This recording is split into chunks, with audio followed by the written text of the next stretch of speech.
Arizona Territory, 1885. Dust swirled in golden eddies across the baked clay streets of Promise Creek as 24-year-old Samuel Whitaker guided his sorrel stallion down the main thoroughfare. The late afternoon sun cast long shadows between weathered buildings, where painted signs had faded to ghosts of their former vibrancy. 3 years had passed since he'd last seen this two-bit frontier town, and from the looks of it, prosperity had continued to evade the remote settlement. Samuel adjusted his worn leather hat against the glare and surveyed the quiet scene. Railroad towns boomed, mining towns bustled, cattle towns roared. But Promise Creek existed in the in-between, too far from the silver mines to profit directly, too small to attract the railroad, and too dry to sustain large herds. It persisted stubbornly on the trade of travelers, scattered ranchers, and the ever-present hope of something better just over the horizon. The same hope that had driven him away now pulled him back. Not for gold or glory, but for something far more practical, a debt of honor to the man who taught him everything about surviving the unforgiving West.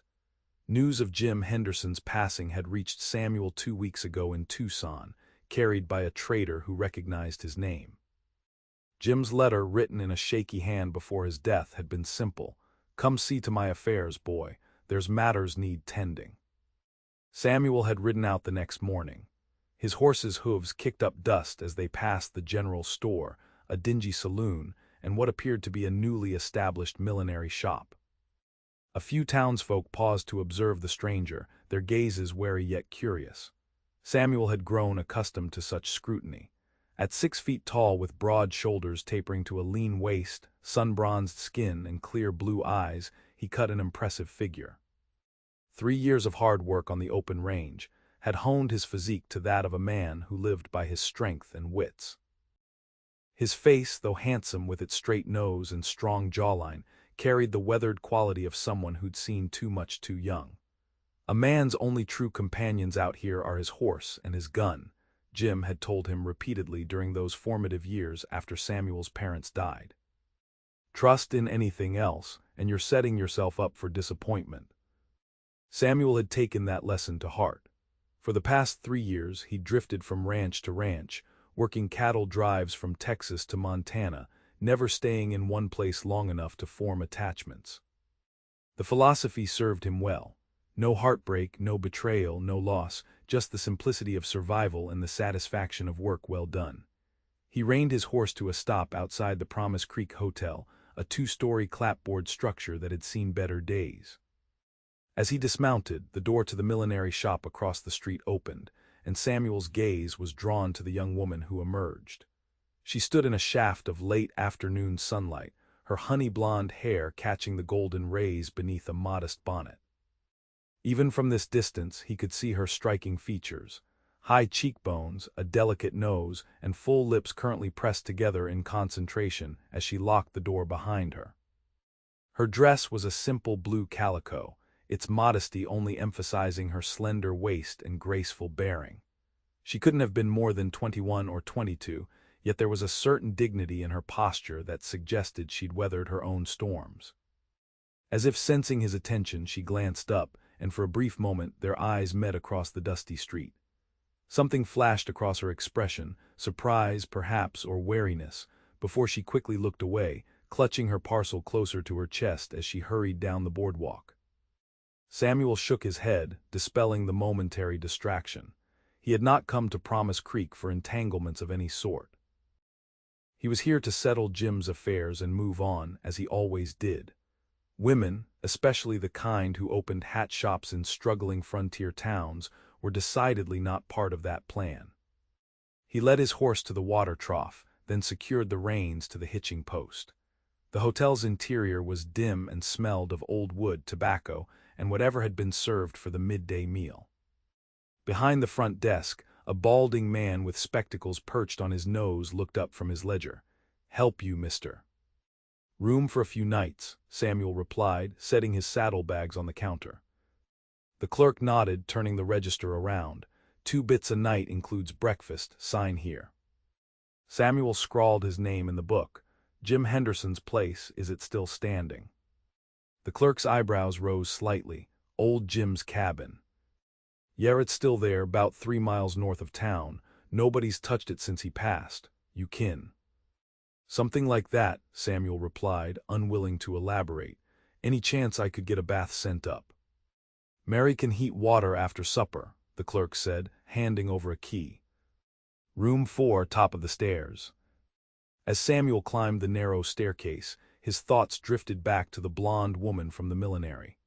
There had been something in her expression that nagged at him, a flicker of recognition perhaps, though he was certain they'd never met.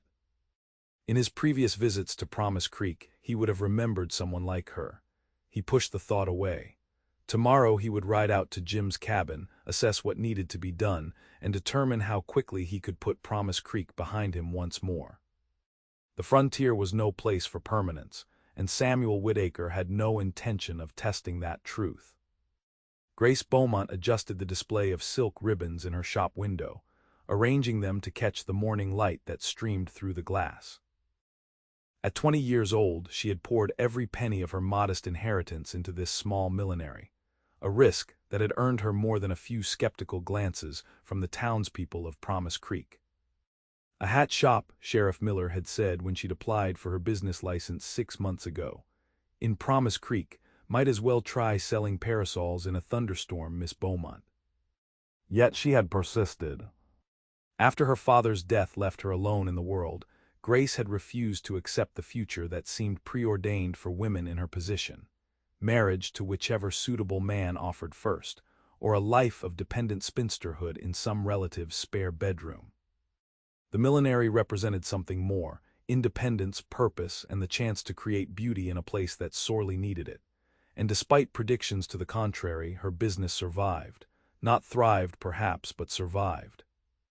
The women of Promise Creek and surrounding homesteads discovered that Grace's nimble fingers could transform the plainest hat into something special. Her prices were fair, her work meticulous, and slowly, steadily, customers returned. The bell above the door jingled, interrupting her thoughts. Grace turned, expecting to see Mrs. Peterson, who had commissioned a hat for her daughter's wedding. Instead, the tall figure of a man filled the doorway, momentarily blocking the light. Her breath caught as she recognized him, the stranger from yesterday, the one whose intense blue gaze had made her hurry past the hotel without her usual greeting to Mr. Flannery on the porch. In the clear morning light, he looked even more imposing. His dark hair curled slightly at the nape of his neck, and a day's worth of stubble shadowed his jawline. His clothes were trail-worn but clean, a cotton shirt with the sleeves rolled to the elbows, revealing tanned, muscular forearms, and denim pants tucked into scuffed leather boots. Grace straightened her spine and smoothed her pale yellow dress. "Good morning, sir. Welcome to Beaumont Millinery." He removed his hat, revealing a shock of dark hair that fell across his forehead. "Ma'am." His voice was deep, with a slight roughness that suggested he didn't use it often.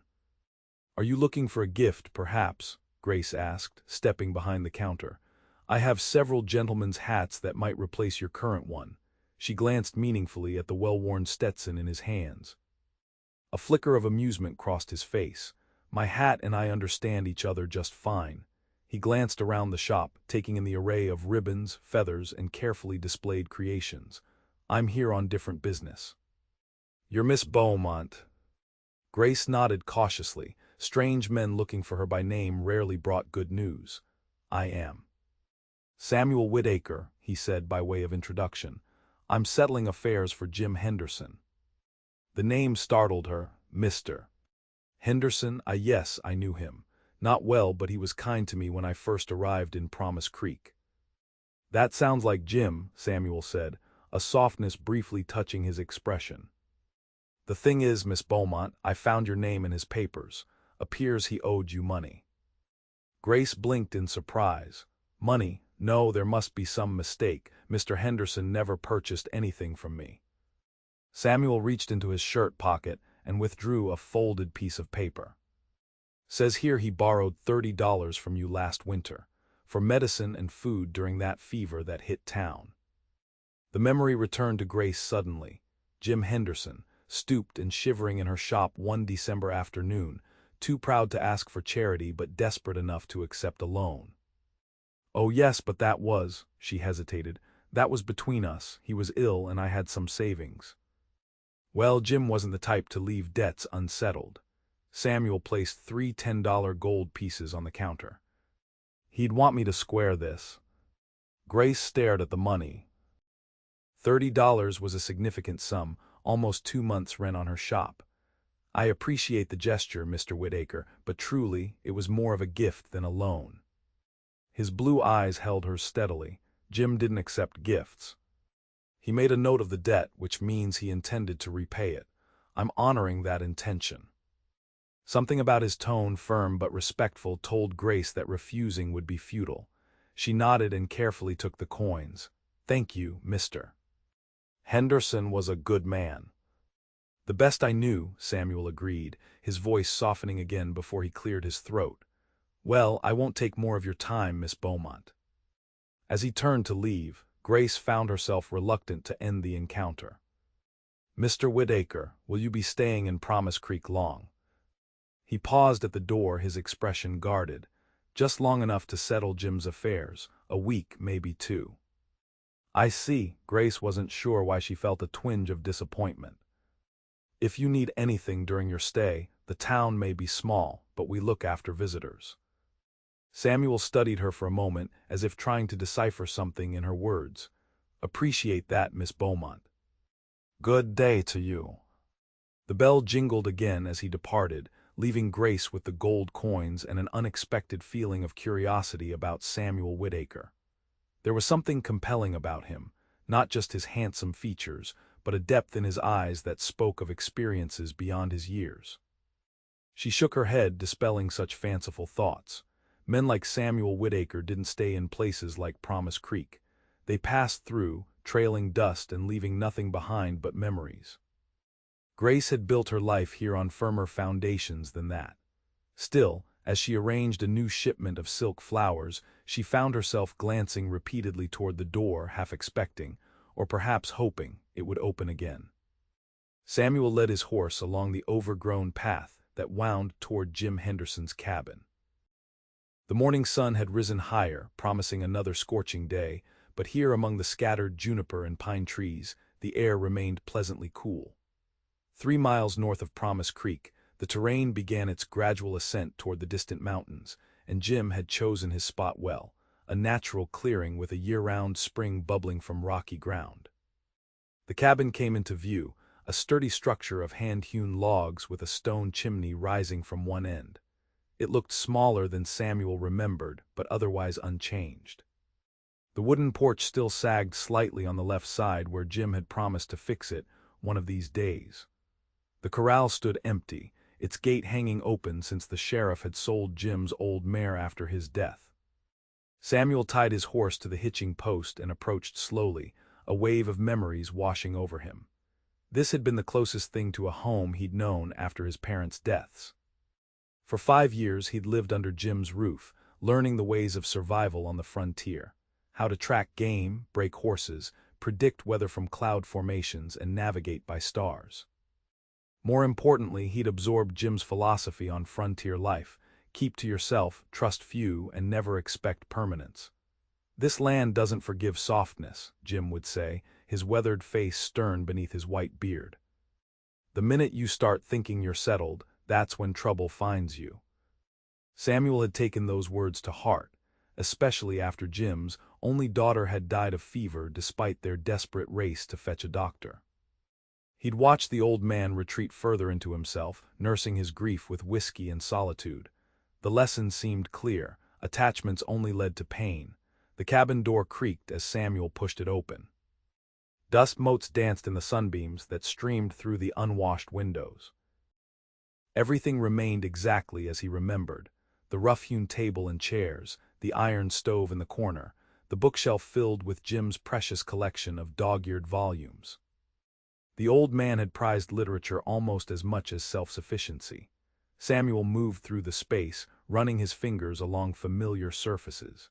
Jim's rocking chair still held the impression of his body, and his pipe lay on the small table beside it.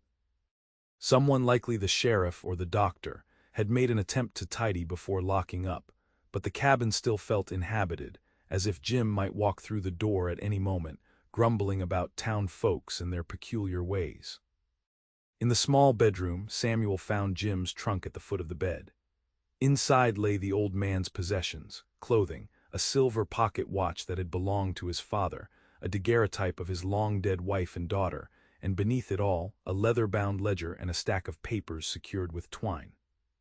Samuel carried these to the table and began the methodical task of settling Jim's worldly affairs. The ledger contained careful records of expenses and the occasional income from odd jobs, horses he'd broken, or pelts he'd sold. Among the papers were the deed to the cabin and surrounding 10 acres, a will naming Samuel as his sole beneficiary, and a list of debts to be settled, including the $30 owed to Grace Beaumont. Grace. The image of her in her yellow dress, sunlight catching the gold in her honey-blonde hair, rose unbidden in his mind. There had been something refreshing about her directness, her obvious independence.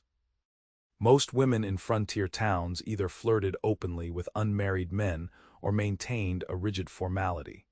Grace had done neither. She'd simply spoken to him as one person to another. Samuel pushed the thought aside and continued through the papers. One document caught his eye, a letter from the Territorial Land Office dated just 3 months ago. It confirmed that James Henderson had completed the requirements for his homestead claim and now held clear title to the full 160 acres surrounding his initial purchase. Samuel sat back, surprised. Jim had never mentioned filing a homestead claim. The additional acreage extended north and west from the cabin, encompassing a verdant valley with access to the spring-fed creek. It was good land, better than most in the region, with enough water to sustain cattle and crops alike. As the afternoon wore on, Samuel methodically sorted through Jim's possessions, setting aside items to sell or donate. The deed and homestead papers he tucked securely in his saddlebags. According to Jim's will, everything now belonged to Samuel, including the cabin and land. It represented more stability and permanence than he'd had since his parents died 12 years ago. The thought made him uneasy. Samuel had never planned to own property.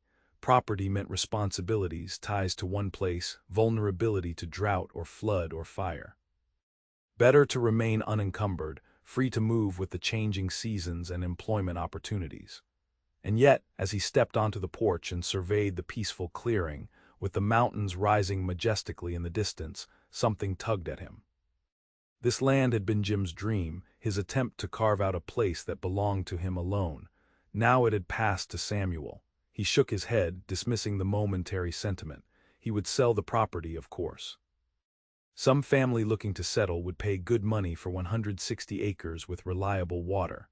The proceeds would sustain him for months, maybe longer. Resolved, Samuel locked the cabin and mounted his horse for the ride back to Promise Creek. He had debts to settle, property to list for sale, and then the open road awaited him once more. That was the life he knew, the only life that made sense in the unforgiving expanse of the western frontier. As he rode, the afternoon sun warm on his shoulders, Samuel found his thoughts returning to Grace Beaumont. What had brought a young woman alone to this remote settlement? And what kind of determination did it take to open a millinery shop in a town barely clinging to existence? Despite himself, he was curious. But curiosity was a luxury a drifter couldn't afford, especially about a woman who clearly had roots sunk deep into the soil of Promise Creek. Samuel urged his horse to a faster pace, leaving the cabin and its complications behind. The Silverado Saloon represented Promise Creek's meager attempt at frontier entertainment. Its weathered facade and dim interior hardly compared to the opulent establishments in bigger towns, but on Saturday nights, it drew most of the male population from the surrounding area. A battered piano wheezed in the corner, played sporadically by whoever felt inspired, while card games and conversation provided the primary diversions. Samuel sat alone at a corner table, nursing a whiskey and observing the various inhabitants of Promise Creek. He recognized a few faces from years past: the blacksmith, now grayer but still barrel-chested, a couple of ranchers whose properties bordered Jim's land, and Sheriff Miller, who had nodded curtly in recognition when Samuel entered. 3 days had passed since his visit to Jim's cabin. He'd spent them making arrangements, speaking with a land agent about listing the property, inventorying items to sell, and settling the few outstanding debts Jim had left behind.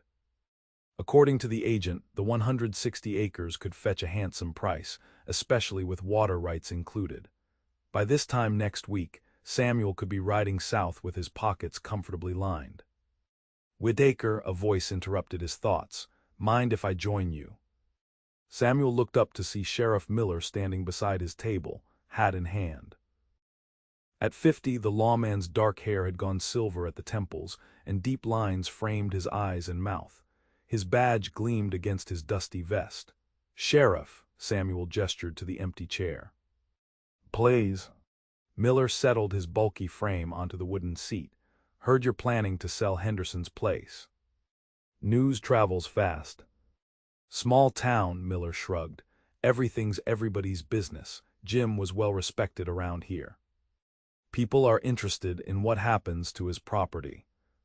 Samuel took another sip of whiskey. "Simple enough. I inherited it and I'm selling it. I'm not cut out for ranching or farming." "Shame," Miller said, signaling the barkeep for a drink. "That's prime land. Jim spent years improving it, probably the best water access for 50 miles. "All the more reason it'll fetch a good price," Samuel replied evenly. The sheriff studied him for a moment. "You know, Promise Creek's changing. Railroad survey team came through last month. They're considering a spur line through here, connecting to the main track at Riverdale." This was news. A railroad would transform the sleepy settlement overnight. "Decided for certain?" "Not yet," Miller admitted, "but the signs are promising. Town councils offering incentives for new businesses and homesteaders, trying to show the railroad company there's enough here to justify the expense." He paused as the bartender delivered his whiskey. "Just saying, land values could double or triple in the next year or two. Might be worth holding onto that property a while longer." Samuel considered this information. Speculating on land values wasn't his style. Too many variables, too much waiting. "Appreciate the tip, Sheriff, but I prefer cash in hand to maybes down the road." Miller nodded slowly. "Your decision." "Just thought you should know." He took a long swallow of his drink. "How long did you live with Jim? 4 years, 5? 5, Samuel confirmed, unsurprised that the sheriff remembered. Miller had been new to his badge when Samuel first arrived in Promise Creek. A gangly 15-year-old with a chip on his shoulder and nightmares from watching his parents die during an Apache raid on their small farmstead. "He thought highly of you," Miller said. "Used to brag about how quickly you picked up tracking and horseback riding." A ghost of a smile crossed the lawman's weathered face. "Said you were too smart to waste your life out here, though."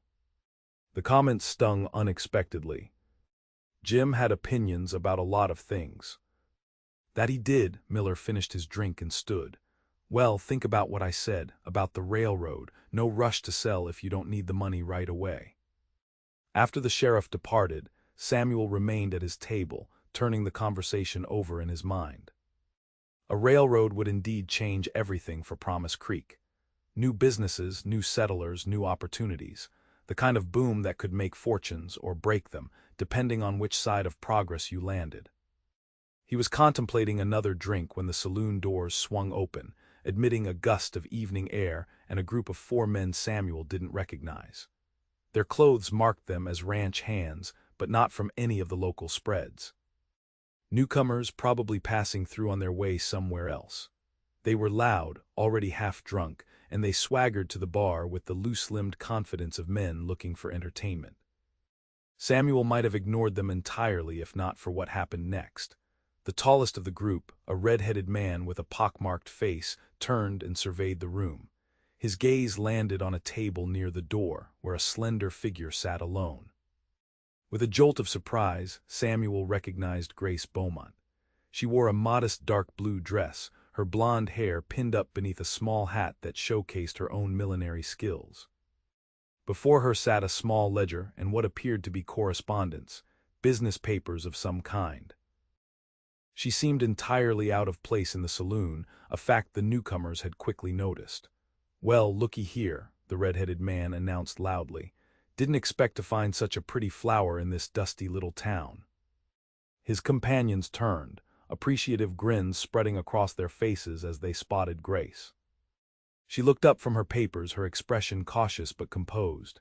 Samuel tensed, watching the interaction unfold. "Gentlemen," Grace acknowledged with a slight nod before returning her attention to her work, clearly attempting to discourage further conversation. The red-headed man was not so easily deterred. He sauntered toward her table, tipping his hat with exaggerated courtesy. "Name's Harley Dobbs, miss. My friends and I just rode in from the Circle T ranch." He gestured to his companions. "Mighty lonely trail. Would sure appreciate some female company." Grace closed her ledger with deliberate calm. "I am afraid I must decline, Mr. Dobbs. I am here on business and will be leaving shortly." Dobbs planted his hands on her table, leaning forward. "What kind of business brings a pretty lady to a saloon all alone, unless—" His implication hung in the air, crude and insulting. Samuel saw Grace's cheeks flush, but her voice remained steady. "I am waiting for Mr. Holloway, who owns the general store. We have accounts to settle, and this was the only time he was available." She began gathering her papers. "Now if you'll excuse me." Dobbs's hand shot out, catching her wrist. "No need to rush off. Holloway can wait." The saloon had grown quiet, the other patrons watching with the wary attention of men who sensed trouble brewing but were reluctant to involve themselves.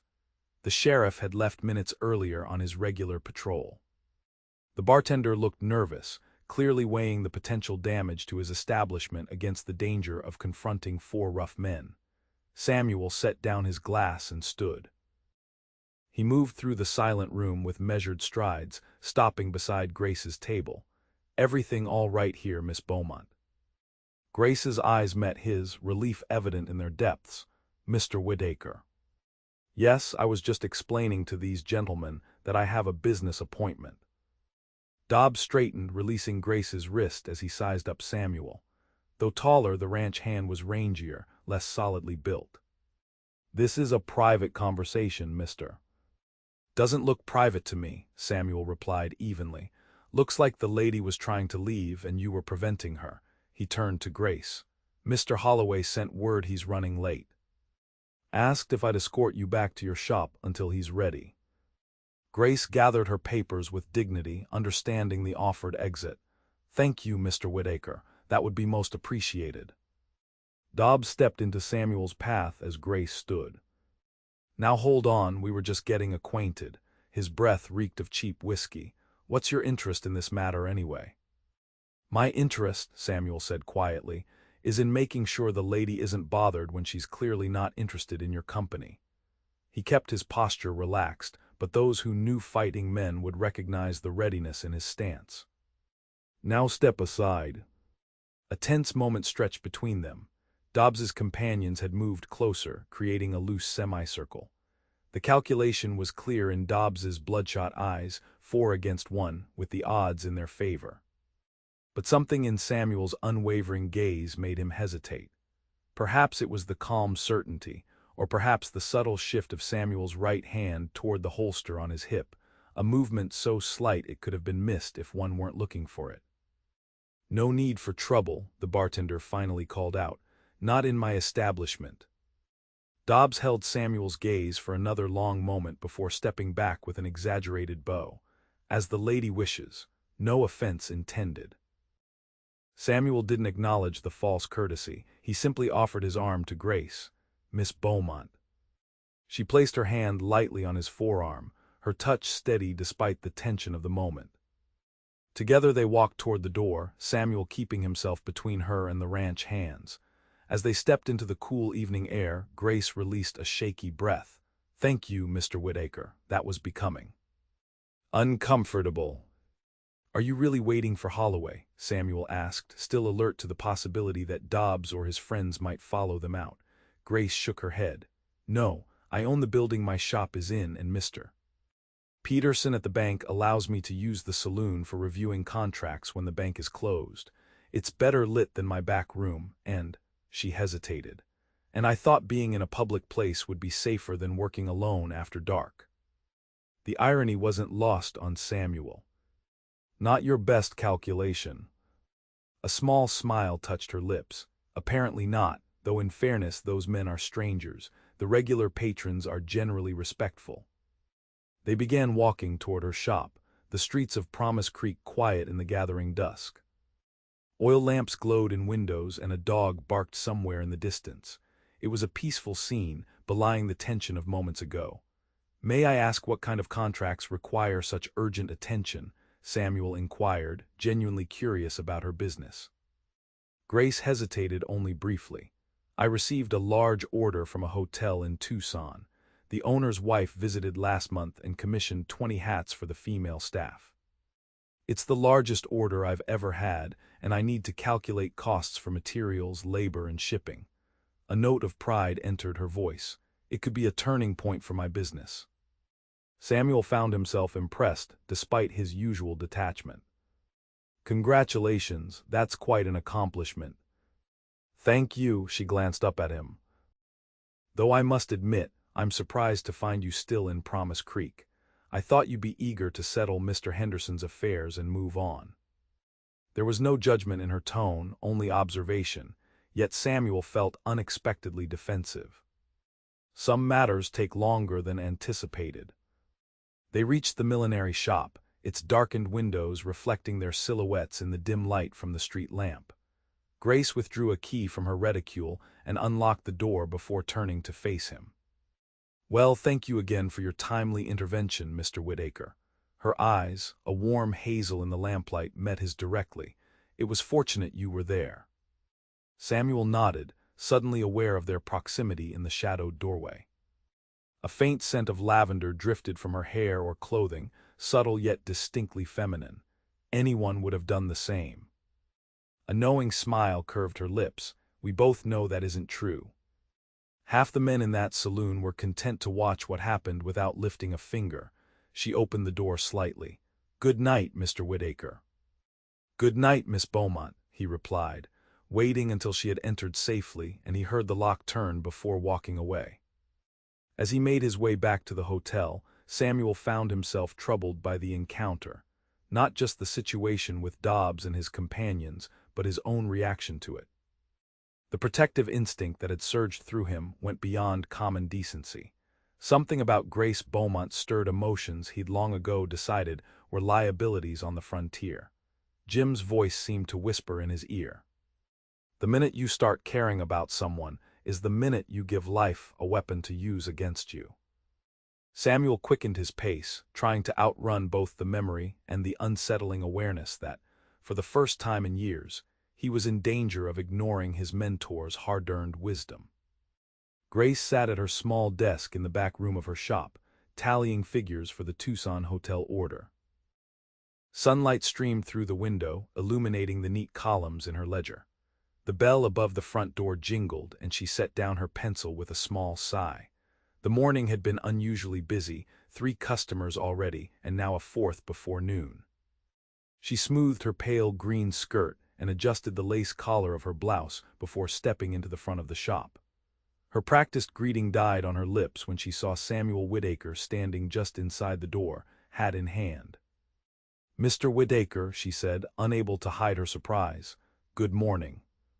He looked different in daylight, less intimidating than he had in the dim saloon, though no less striking. His dark hair was neatly combed and he'd shaved, revealing a strong jawline and the faint shadow of a dimple in his right cheek. "Miss Beaumont," he nodded, "I hope I'm not interrupting your work." "Not at all," she assured him, moving behind the counter. "What brings you to my shop today? Have you reconsidered a new hat after all?" A hint of a smile touched his lips. "I'm afraid not. I came to apologize for last night." Grace blinked. "Apologize? For helping me?" "For the implication that you needed escorting," he clarified. "It was presumptuous. You've obviously managed fine on your own in Promise Creek. He paused, seeming to search for words. "I wanted to offer assistance without undermining those men's assumptions about your character." Understanding dawned, and Grace felt a surge of appreciation for his consideration. Most men would have either ignored her predicament or rescued her with no thought to how their actions might be perceived. Samuel had navigated the situation with surprising awareness. "No apology necessary," she assured him. "Your intervention was perfectly timed and executed. I'm grateful." She tilted her head slightly. "Though I confess I'm curious how a drifter became so attuned to the nuances of a woman's reputation in small towns." Samuel's expression shifted subtly, revealing a momentary vulnerability before his features composed themselves once more. "My mother taught me to consider how my actions might affect others. Said a man's responsibility extends beyond his own intentions to the consequences of his choices." The mention of his mother surprised Grace. It was the first personal detail he'd shared. "She sounds like a wise woman." "She was," he agreed, a shadow passing over his face. After a brief pause, he seemed to recollect himself. "Anyway, I wanted to ensure there were no misunderstandings about last night." Grace studied him thoughtfully. Samuel Whitaker was proving to be more complex than the typical drifters who passed through Promise Creek. "No misunderstandings," she assured him. "Although I do wonder if those men might cause trouble for you." "Doubt it," Samuel replied with quiet confidence. "They're likely moving on today or tomorrow. Ranch hands this time of year rarely stay in one place long." His words reminded Grace of his own impermanence. "Speaking of moving on, have you finished settling Mr. Henderson's affairs?" Samuel shifted slightly, his gaze moving to the display of ribbons behind her. "Nearly. The property is listed with Adams at the land office. Once it sells, I'll be heading south." "I see." Grace tried to ignore the small twinge of disappointment the confirmation brought. "Mr. Henderson's cabin is quite charming. I visited once when he was ill. It has a lovely view of the mountains." "You know the property?" Samuel asked, seeming genuinely interested. "Only from that one visit," Grace clarified, "but Promise Creek has a way of making neighbors out of people miles apart. During the fever outbreak last winter, those of us who stayed healthy checked on the outlying homesteads." She busied herself arranging a box of hatpins. "Mr. Henderson was reluctant to accept help, but eventually allowed me to bring supplies when he could barely get out of bed." "That sounds like Jim," Samuel said with unexpected warmth.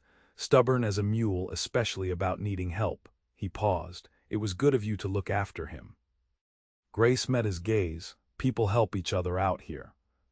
It's the only way to survive." Something in her words seemed to resonate with him. He regarded her thoughtfully for a long moment before asking, "How did you end up in Promise Creek, Miss Beaumont?" "It's an unusual choice for a young woman alone." The personal question surprised her, but Grace found herself wanting to answer. "My father was a banker in St. Louis. When he died 2 years ago, I discovered his estate was much smaller than I'd been led to believe. I had two choices: marry my father's business partner, a man 30 years my senior, or make my own way." She gestured to the shop around her. "I chose the latter." "But why Promise Creek? Why not a larger town with more customers?" "Because here I could afford to buy both a shop and living quarters above it," she explained practically. "In larger towns I could have rented, but ownership gives security. No landlord can evict me if business slows." She smiled slightly. "And I liked the name Promise Creek. It suggested possibility." Samuel seemed to consider this. "Most would say a young woman with your skills could find better prospects through marriage." "Most would," Grace agreed evenly. "But I'm not interested in being anyone's prospect, Mr. Whitaker. I prefer to create my own opportunities." She softened her words with a small smile. "Not unlike you, I imagine, though your opportunities involve open trails rather than fixed locations."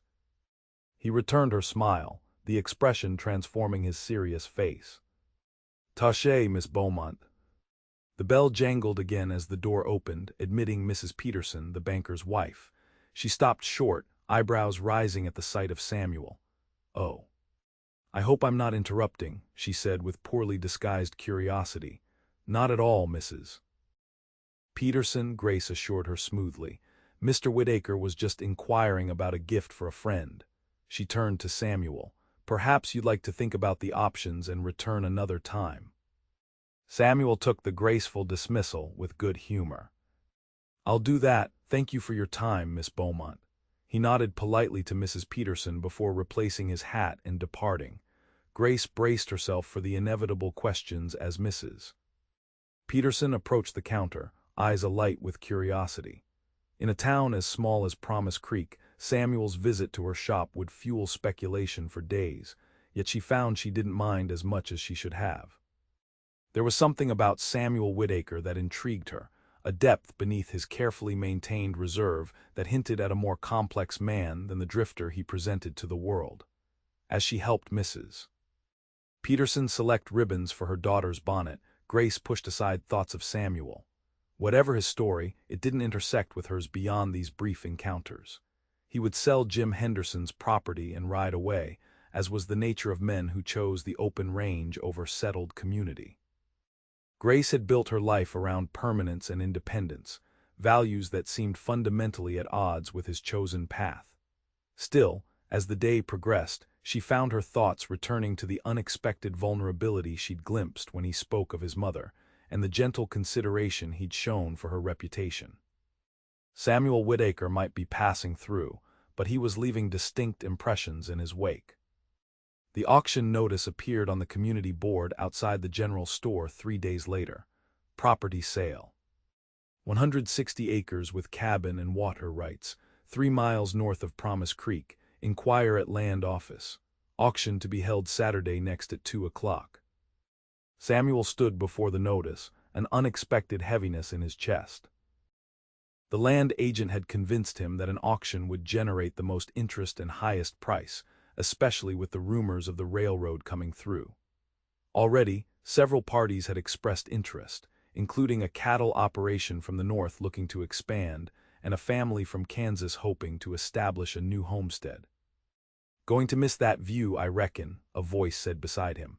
Samuel turned to find Sheriff Miller studying the notice with him. "The mountains, I suppose." "Not just the mountains," Miller said, "that whole property.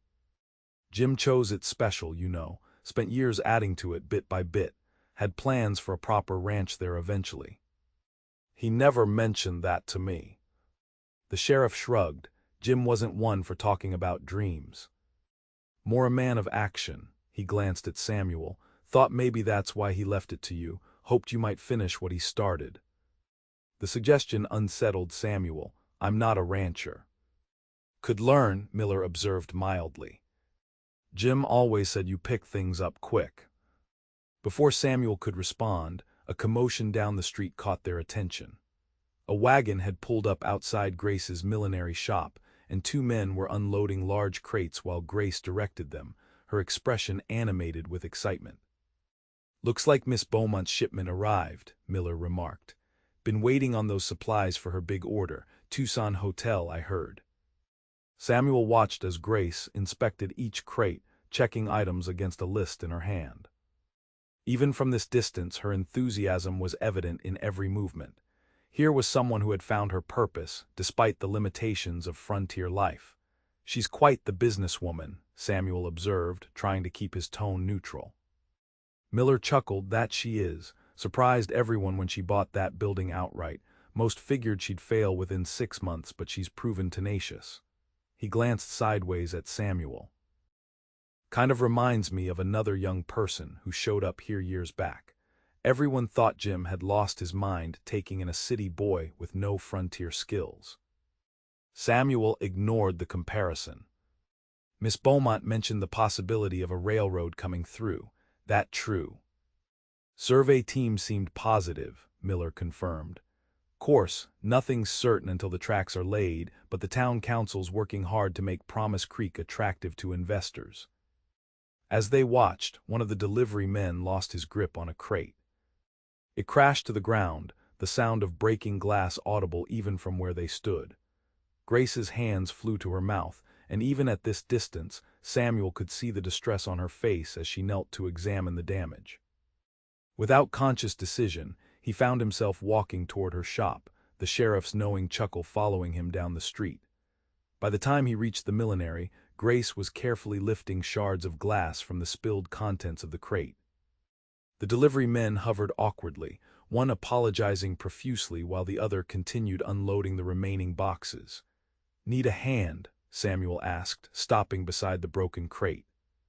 Grace looked up, surprise quickly giving way to relief. Mr. Whitaker, yes, if you wouldn't mind. She gestured to the mess. These are specialty glass domes for displaying the finished hats. I ordered them from St. Louis, and they've taken months to arrive. Samuel knelt beside her, carefully removing larger glass pieces from among the straw packing material. How many survived? I ordered 12. From what I can see, at least 4 are broken. She sighed, pushing a stray strand of honey blonde hair from her forehead. I needed all of them for the hotel order.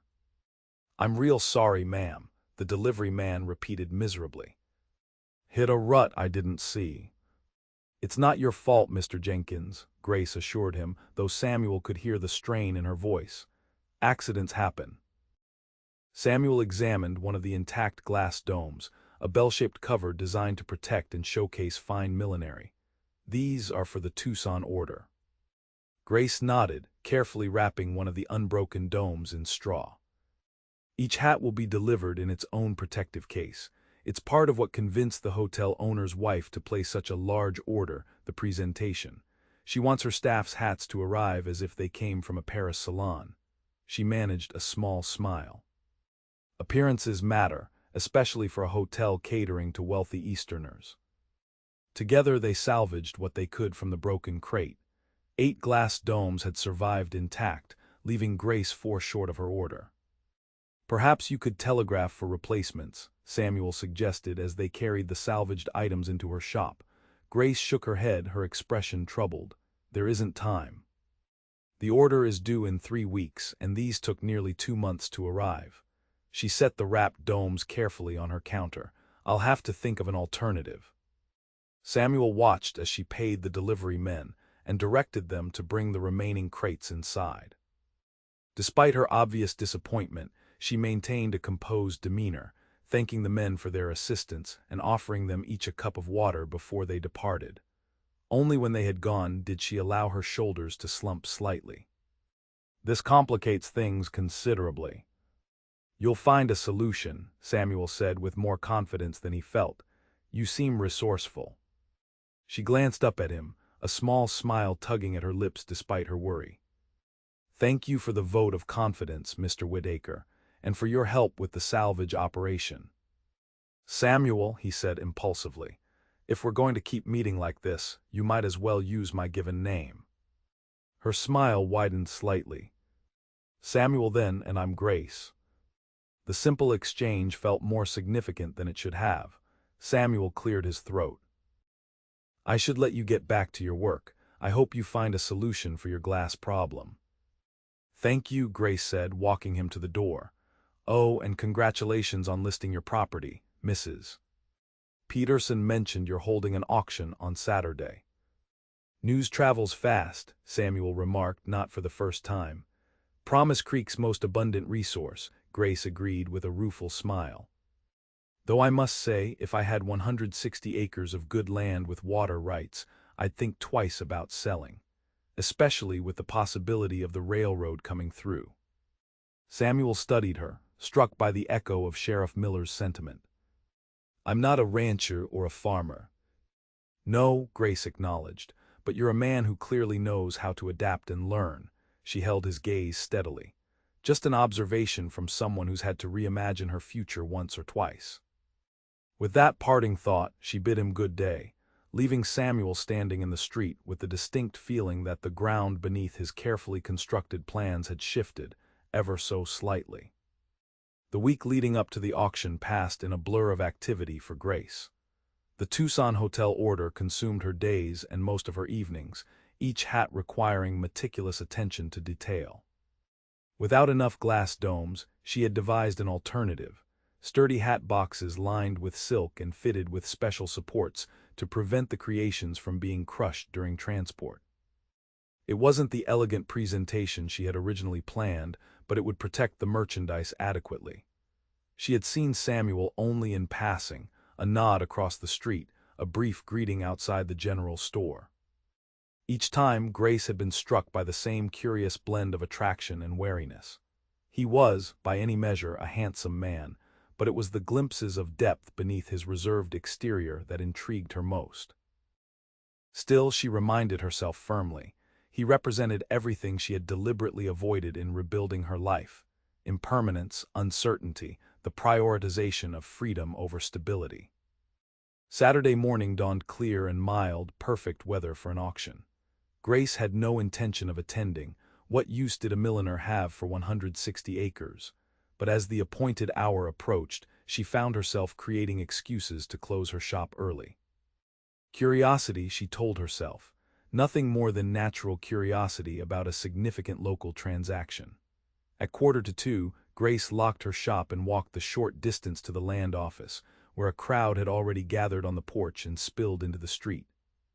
She recognized most of the faces: local ranchers, a few townspeople, and several strangers likely drawn by the auction notice that had been posted in neighboring settlements. Samuel stood to one side of the porch, engaged in conversation with Mr. Adams, the land agent. He wore a clean white shirt under a dark vest, his usual trail-worn appearance upgraded for the occasion. When he glanced up and saw Grace approaching, a flicker of surprise crossed his features before he nodded in acknowledgement. "Quite a turnout," Grace observed, stopping beside him. "More than Adams expected," Samuel agreed. "Word about the railroad seems to have generated additional interest." Grace surveyed the gathering. "The Millers are here. I didn't realize they were looking to expand their ranch." "They're not the only ones." Samuel nodded toward a well-dressed man she didn't recognize. "That's Harrison from the Rocking H. His spread borders the northern edge of Jim's property. He's already made it clear he'll bid aggressively." Before Grace could respond, Adams called for attention and the crowd quieted. The land agent stood on a chair, auction papers in hand. "Ladies and gentlemen, we're here for the auction of the Henderson property, as advertised.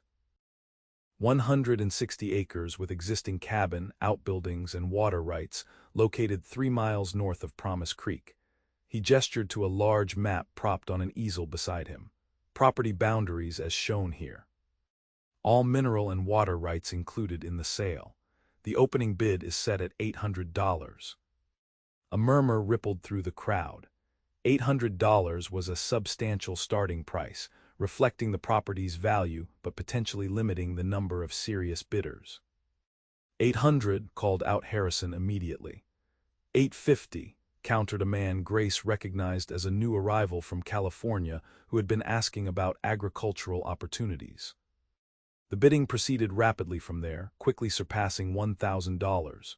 Grace watched as the price climbed, the field of active bidders narrowing with each increase. Harrison from the Rocking H remained in the bidding, as did the Californian and, surprisingly, Sheriff Miller, though he dropped out when the price reached $1,500. Samuel observed the proceedings with an unreadable expression, his arms crossed over his chest. When the bidding hit $2,000, only Harrison and the Californian remained. 2,100, Harrison called confidently. The Californian hesitated, then shook his head, stepping back from the competition. Adams looked around the assembled crowd. $2,100 going once. 2,500, a clear female voice called out. A shocked murmur rippled through the crowd as all heads turned toward the source. Grace stood with her chin lifted, expression composed despite the flutter of nervousness in her stomach. Samuel's eyes widened, his carefully maintained reserve cracking to reveal genuine astonishment. "Grace," he said in a low voice. She kept her gaze fixed on Adams, ignoring the stares and whispers around her. The land agent blinked in surprise before recovering his professional demeanor. "I have 2,500 from Miss Beaumont," he announced. "Do I hear 2,600? Harrison frowned, clearly thrown by this unexpected competition. After a moment's consideration, he nodded. 2,600. Grace took a deep breath. 3,000. The collective gasp was audible. $3,000 was a small fortune in Promise Creek, far more than most properties commanded, even with the prospect of the railroad. Harrison's face darkened with irritation. He conferred briefly with a companion before turning back to Adams. "The lady is obviously not serious. This is prime ranching land, not a place for a millinery shop. My money spent the same as yours, Mr. Harrison, Grace replied evenly, and I believe the auction is open to all interested parties. Adams cleared his throat uncomfortably. That's correct. $3,000 is the current bid. Do I hear 3,100? Harrison glared at Grace before grudgingly raising the bid. 3,100. 3,500, Grace countered immediately. This time, Harrison's frustration was palpable. After a tense moment, he shook his head curtly. She can have it. No piece of land is worth that kind of inflated price. A stunned silence fell over the gathering as Adams confirmed, 3,500 going once. Going twice, sold to Miss Beaumont for $3,500. As the crowd buzzed with excited conversation, Samuel approached Grace, his expression a mixture of confusion and concern. "What are you doing?" he asked quietly. "Purchasing property," she replied, maintaining her composure despite her racing heart. "I believe that was the purpose of the auction." "Grace," his voice dropped lower, "that's your entire savings, isn't it?" "Possibly more." She met his gaze directly. "My financial matters are my concern, Mr. Whitaker." The formal address was deliberate, a shield against his penetrating gaze. "I believe Mr. Adams requires my presence to complete the paperwork." Without waiting for his response, Grace made her way through the murmuring crowd to the land agent's desk. As she signed the necessary documents and arranged for final payment, she felt Samuel's eyes on her, but she did not look back. Her hands remained steady, even as doubt crept at the edges of her certainty. $3,500, every penny of her inheritance and business savings, plus a loan against future earnings that Mr. Peterson at the bank had reluctantly approved that morning. It was reckless perhaps, but as she wrote her signature on the deed, Grace could not suppress a surge of satisfaction. The land was hers. Whatever came next, she had secured her future in Promise Creek on her own terms. Only when the transaction was complete did she allow herself to look for Samuel. He stood apart from the dispersing crowd, his expression guarded once more. When their eyes met, he gave her a slight nod, acknowledgement without approval, before turning and walking away toward the hotel. Grace watched him go, a curious mixture of triumph and unease settling in her chest. She had not planned to bid on the property when she arrived at the auction. The decision had formed in an instant, born of impulse rather than calculation. Now she owned 160 acres of prime land that she had visited exactly once, with no clear plan for its use. Yet as she tucked the deed into her reticule, Grace could not bring herself to regret her impulsive action. For the first time since arriving in Promise Creek, she felt truly rooted, connected to the land in a way that transcended her small shop on the main street. Whether Samuel Whitaker understood her decision or not, she had claimed her place in the future of Promise Creek. Samuel stood at the window of his hotel room, watching the sunset paint the distant mountains in hues of gold and crimson. His saddlebags lay packed on the bed, ready for an early departure.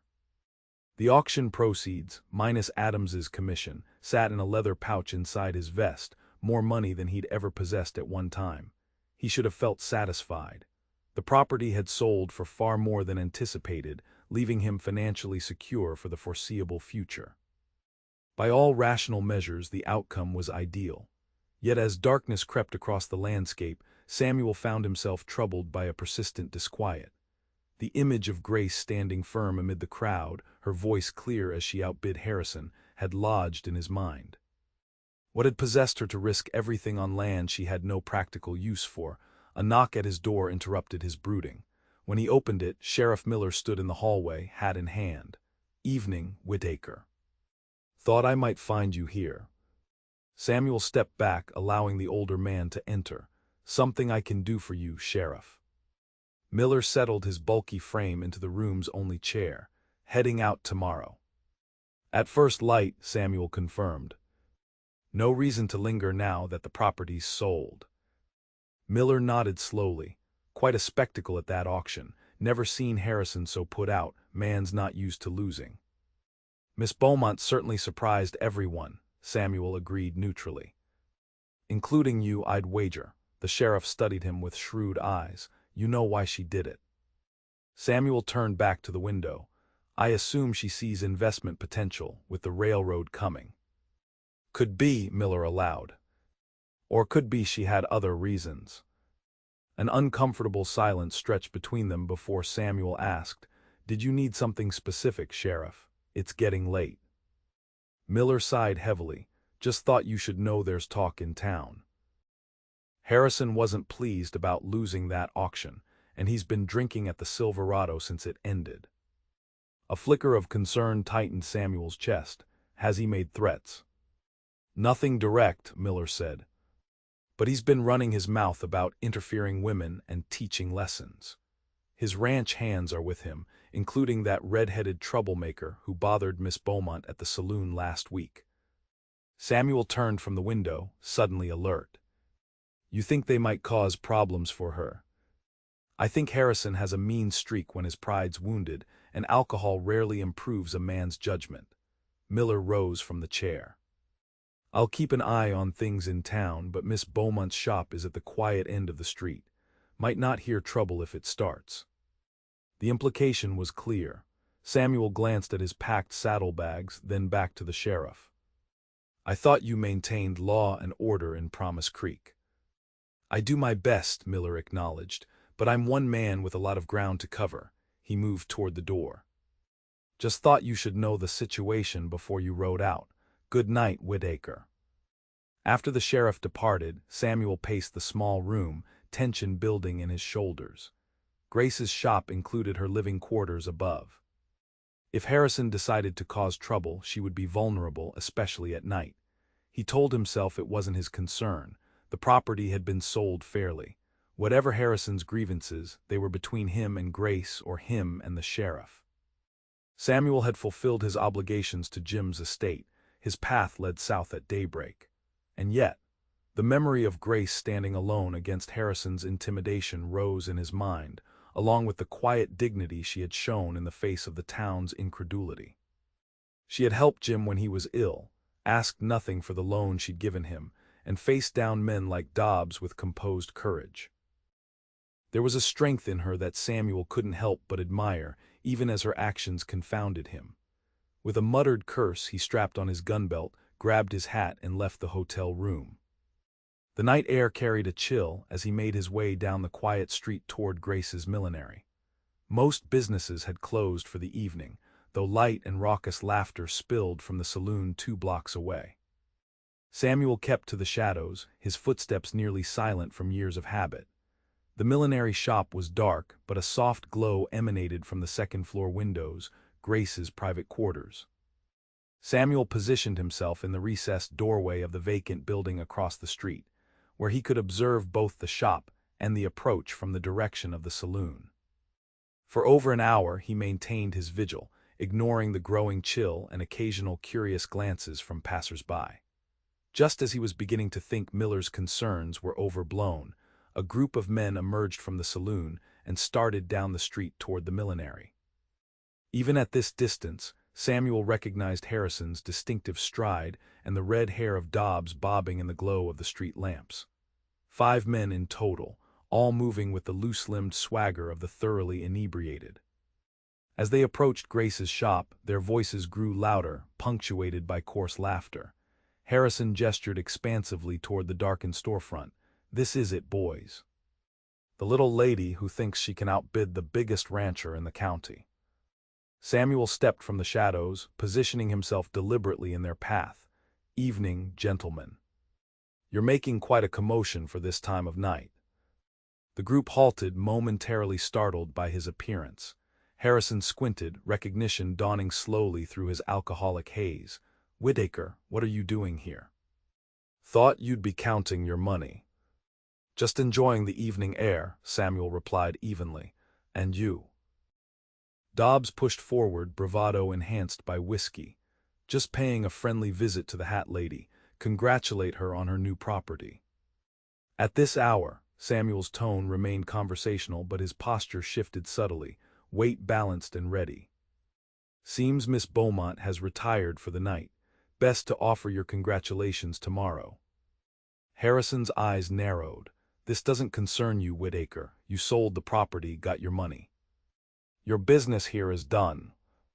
That's where you're wrong, Samuel said quietly. My business includes making sure drunken men don't harass a woman alone at night, regardless of her real estate transactions. A tense silence followed his words. The 5 men exchanged glances, alcohol-clouded minds calculating odds and consequences. Samuel remained perfectly still, his right hand hanging loose near his holster. 5 against 1, Dobbs pointed out with a sneer. Not good odds for you, Cowboy. Depends on the one, Samuel replied calmly, and on whether Sheriff Miller arrives before or after things get messy. He's making rounds tonight, keeping an eye on troublemakers. The mention of the sheriff gave Harrison pause. Despite his intoxication, some self-preservation instinct seemed to penetrate the fog. His status in the county afforded certain privileges, but openly harassing a woman would cross lines even his influence couldn't smooth over. We're just having some fun, Harrison muttered, his earlier bravado deflating. No need to get all righteous. Fun's over, Samuel said firmly. Time for you gentlemen to head home. For a moment the outcome hung in the balance. Samuel remained outwardly calm, though his muscles tensed in preparation. Then Harrison shrugged, the gesture exaggerated by alcohol. Come on, boys, nothing worth seeing here anyway. He cast a final glower at the milliner before turning away. Just a waste of good land. The group shuffled off, their grumbling voices fading as they moved down the street. Samuel remained in place, watching until they had turned the corner toward the livery where their horses were presumably stabled. Only then did he notice the slight movement of a curtain in Grace's upstairs window.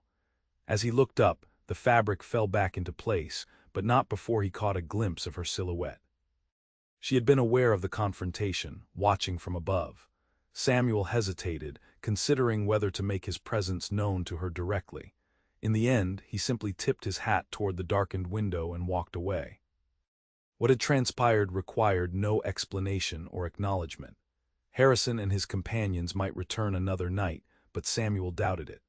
The rancher's wounded pride would heal with time, and the embarrassment of being confronted while drunk would likely temper any further impulses for retaliation.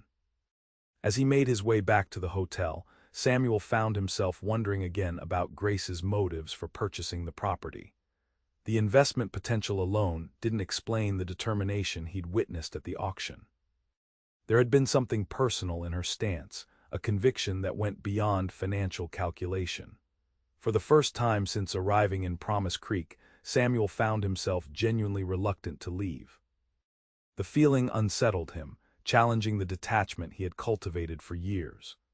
Grace Beaumont had introduced an unexpected variable into his carefully ordered existence, and he wasn't entirely certain how to restore the equilibrium he had maintained for so long.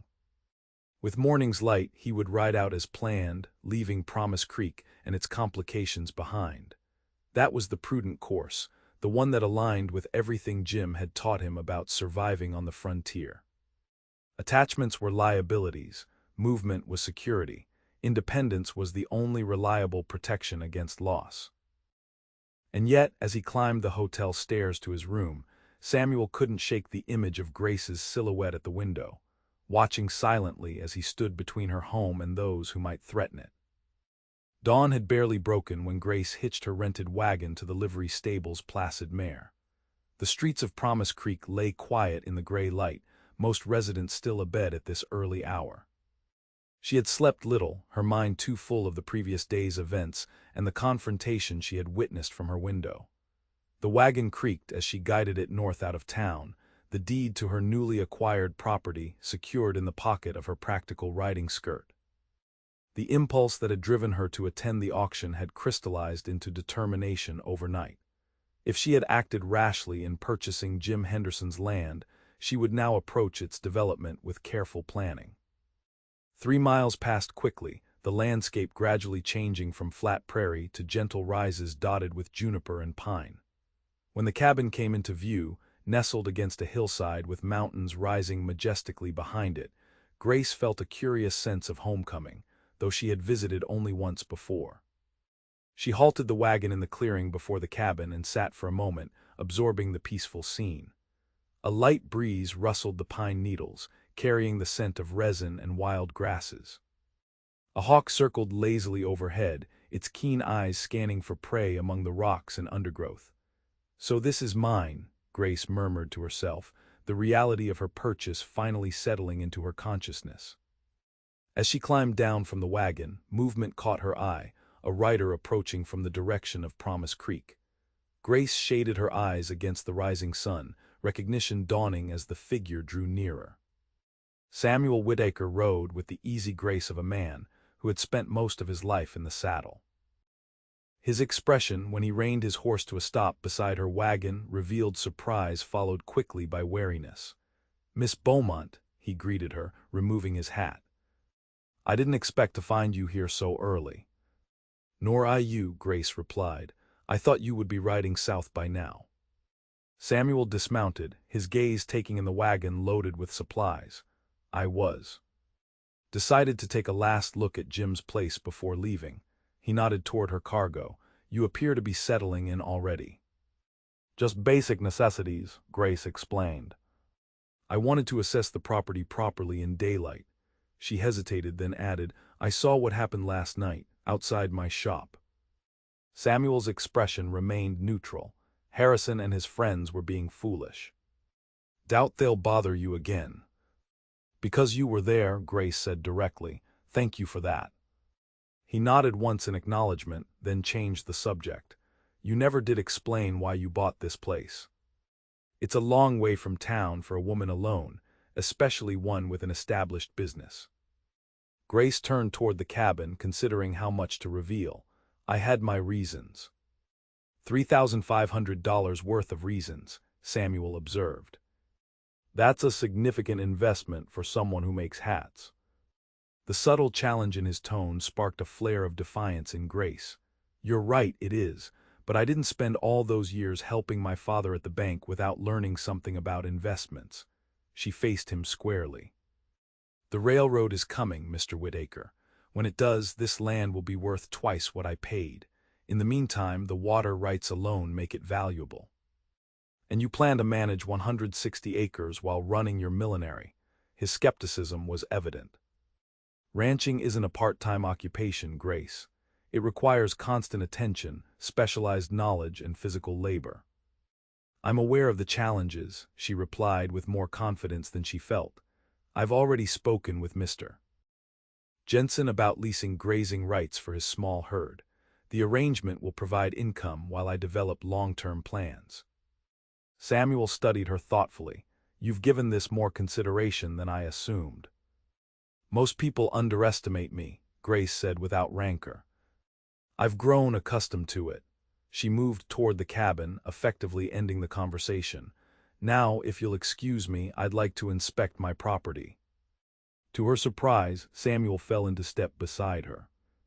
"I'll help you unload that wagon before I go. Some of those crates look heavy." The offer was unexpected, and Grace hesitated only briefly before nodding. "Thank you, that would be appreciated." Together they approached the cabin. The door creaked as Grace pushed it open, revealing the simple interior bathed in dusty sunlight from unwashed windows.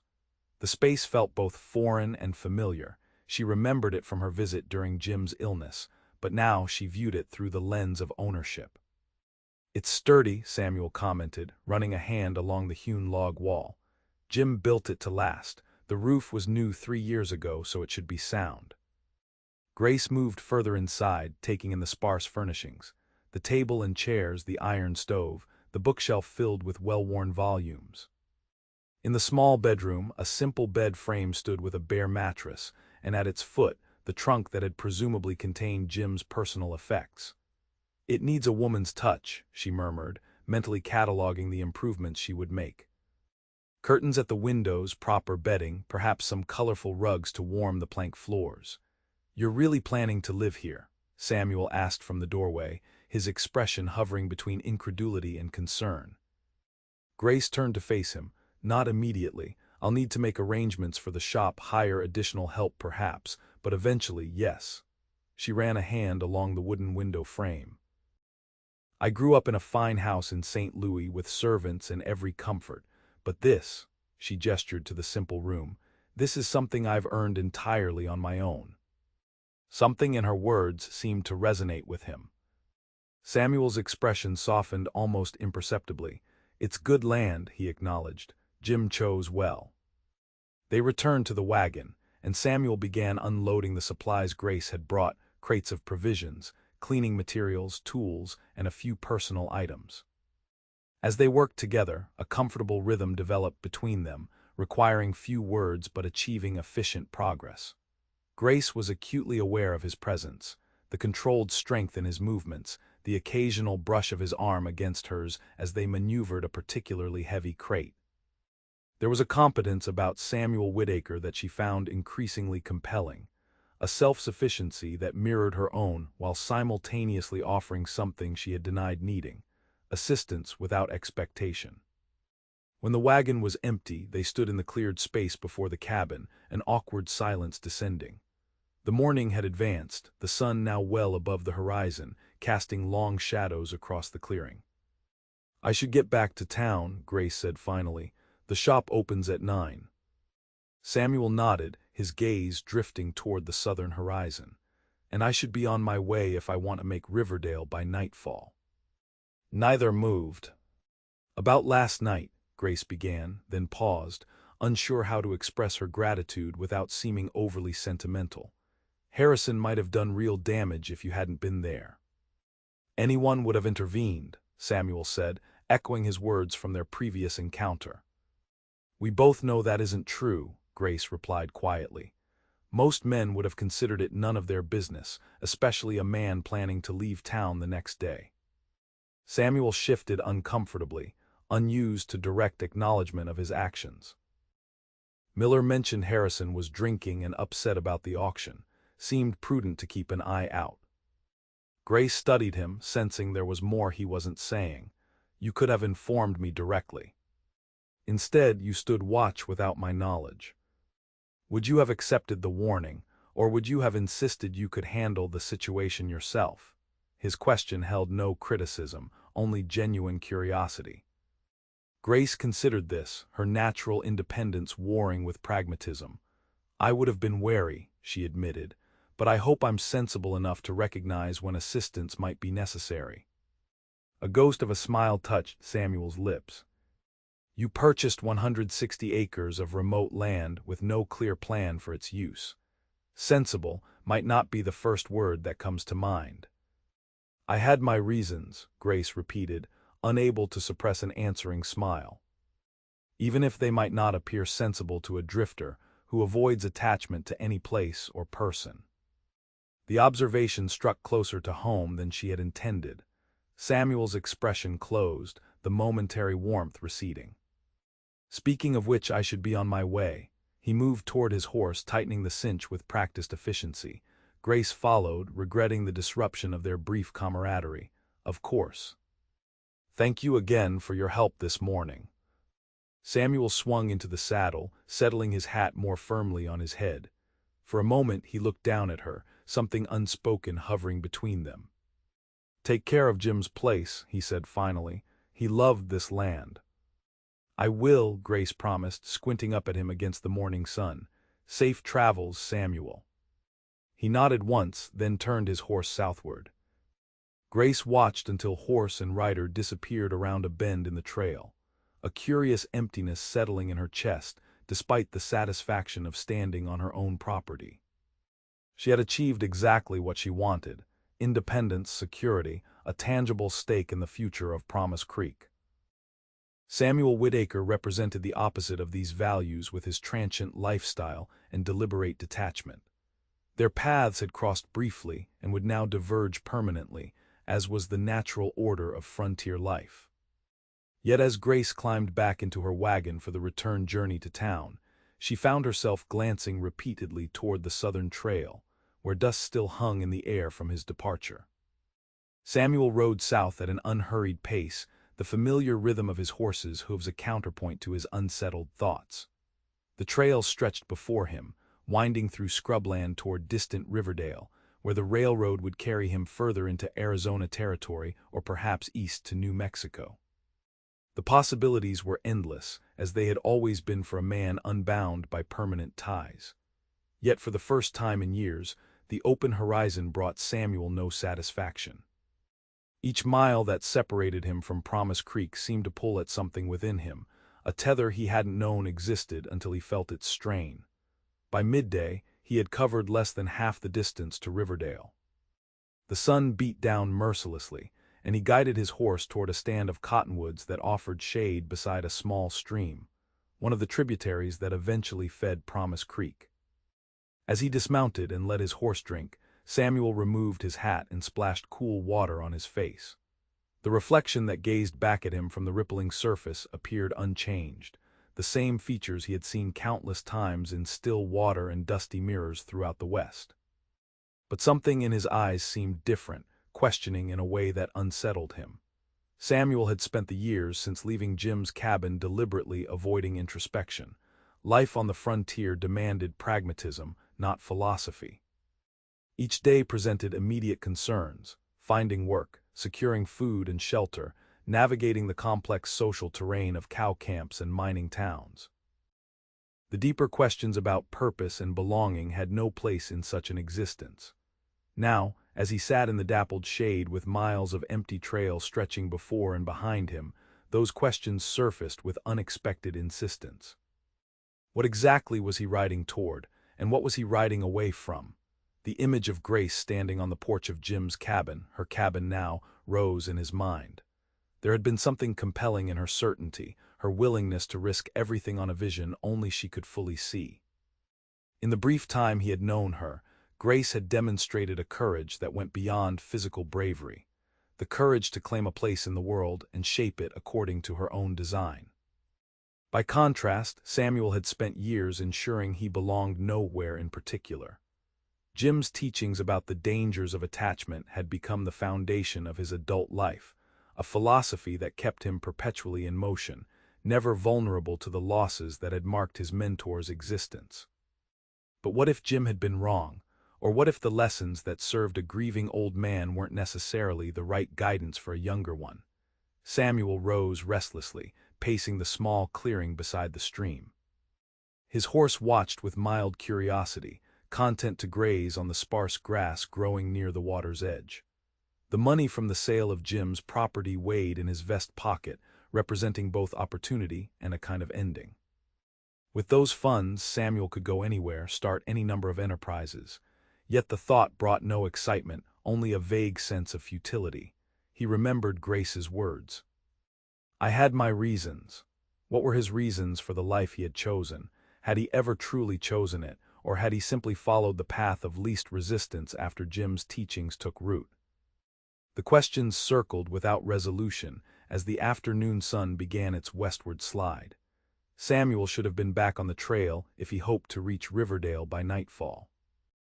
Instead, he found himself still standing beside the stream, hat in hand, facing a crossroads that existed more in his mind than on any physical map.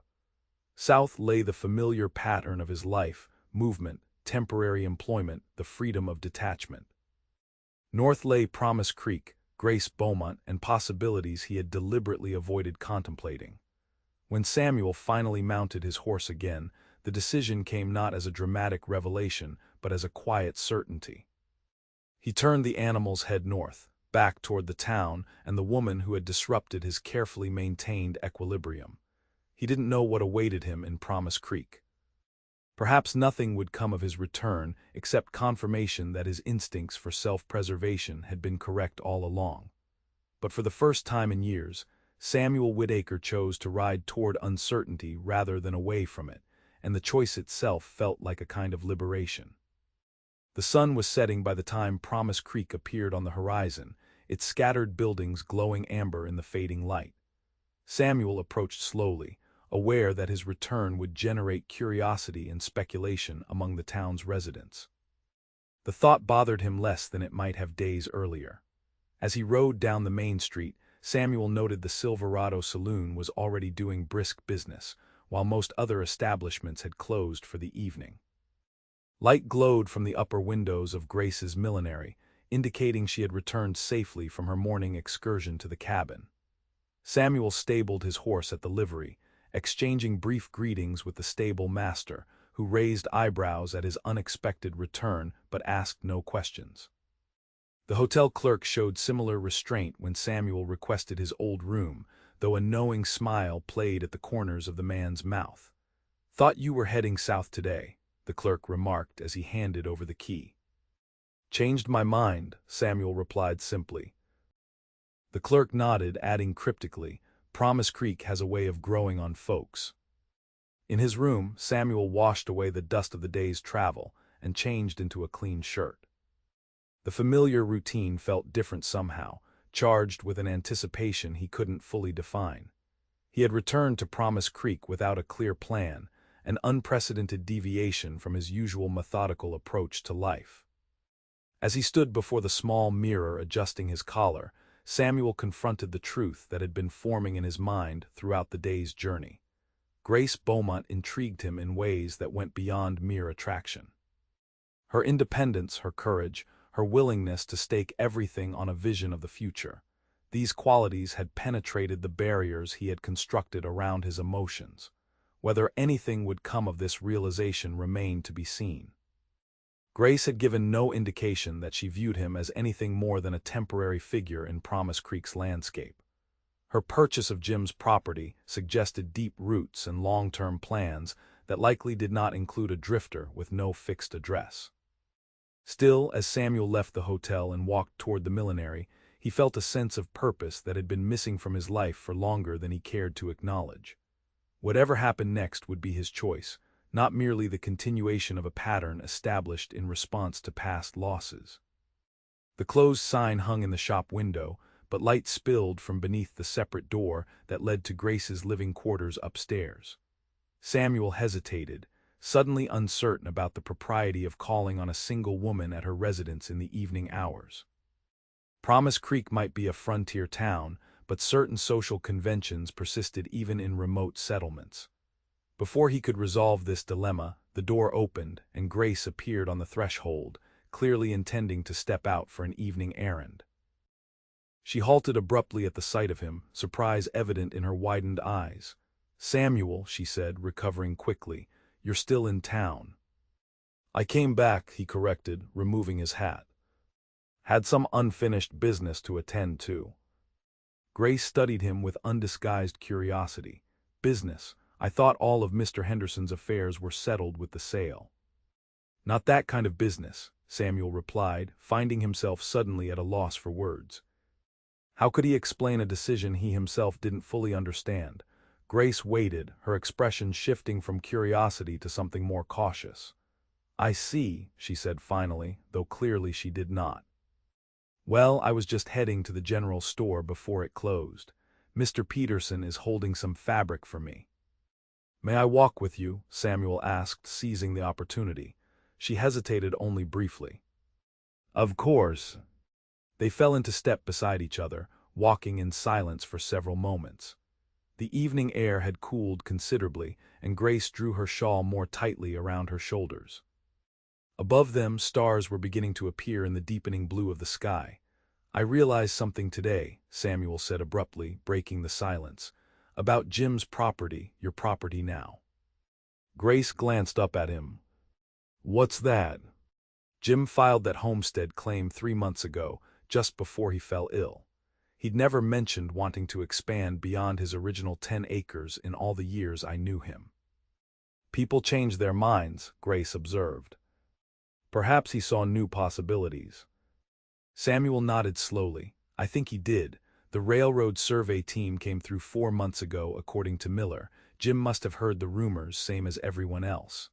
He paused before adding, he was preparing for Promise Creek to grow. "Securing his place in its future." Grace considered this. "That seems likely. Mr. Henderson struck me as a practical man, despite his solitary nature." "He was," Samuel agreed. "Which makes me wonder if he left me that land knowing exactly what I would do with it." They had reached the general store, but neither made a move to enter. Grace turned to face him fully, her expression thoughtful in the gathering dusk. You think he anticipated you would sell. I think he knew I would either sell it to someone who would develop it properly, or, Samuel hesitated, or, Grace prompted, or I would be forced to reconsider my own path. The admission came reluctantly. Jim never approved of my drifting, said I was wasting my potential. Understanding dawned in Grace's eyes. He was giving you a choice. Security or freedom. And I chose freedom without hesitation, Samuel said ruefully, or thought I did. Grace studied him, her gaze disconcertingly perceptive. Yet here you are, having ridden less than a day in that direction. Here I am, Samuel agreed quietly. A moment of silence stretched between them, filled with unspoken questions. Finally, Grace asked, "Why did you come back, Samuel, truly?" It was the question he had been asking himself throughout the ride north. The answer, when it came, surprised him with its simplicity and truth. Because for the first time in years, riding away felt wrong. The admission hung in the air between them, more revealing than he had intended. Grace's expression softened, but before she could respond, the door of the general store opened, and Mr. Peterson emerged with a bundle under his arm. "Miss Beaumont. I was about to close up, but I've got your fabric right here." He nodded to Samuel. "Evening, Whitaker, thought you'd left town." "Changed my plans," Samuel replied, stepping back to allow Grace to converse with the shopkeeper. As she completed her transaction, Samuel observed her animated expression, the graceful movement of her hands as she examined the fabric, the genuine warmth of her smile as she thanked Peterson. Everything about Grace Beaumont spoke of life fully engaged, a stark contrast to the careful detachment he had cultivated for so long. When they turned to walk back toward her shop, Samuel felt a newfound resolve solidifying within him. Whatever came of his return to Promise Creek, he would face it directly, without the evasions and half-truths that had characterized much of his adult life. "I never told you why I purchased Mr. Henderson's property," Grace said suddenly, breaking the comfortable silence that had fallen between them. Samuel glanced at her with interest. "You said you had your reasons." "I did have my reasons," she confirmed. "But they weren't entirely about investment, though I do believe the land will increase in value significantly." They had reached her shop, and Grace paused at the door to her living quarters, key in hand. "Would you like to come up for coffee? It's a rather long explanation." The invitation surprised him. "Are you sure that's wise? Tongues already wag in Promise Creek." A small smile curved her lips. "They wag regardless of what we do or don't do. I've learned to pay little attention." She unlocked the door. "But if you're concerned about propriety, we can speak another time." Samuel considered the offer. The proper course would be to decline, to suggest a more public meeting place in daylight hours. But something about the moment, the quiet street, the stars now fully emerged in the night sky, the tentative connection forming between them, made conventional wisdom seem less compelling than usual. Coffee would be welcome, he decided. "Thank you." Grace's living quarters proved as orderly and elegant as the woman herself. The small sitting room contained a comfortable settee, 2 chairs with embroidered cushions, a bookcase filled with well-organized volumes, and a writing desk positioned near the window. Feminine touches softened the frontier simplicity, a vase of dried wildflowers, curtains with delicate embroidery at the edges, a colorful quilt draped over one chair. "Please make yourself comfortable," Grace invited, gesturing to the settee while she moved to the small stove in the adjoining kitchen area. "The coffee will only take a moment." Samuel sat hat in hand, aware that he was being admitted to a private space few in Promise Creek had likely seen. The room reflected Grace's character, practical yet beautiful, organized but not austere.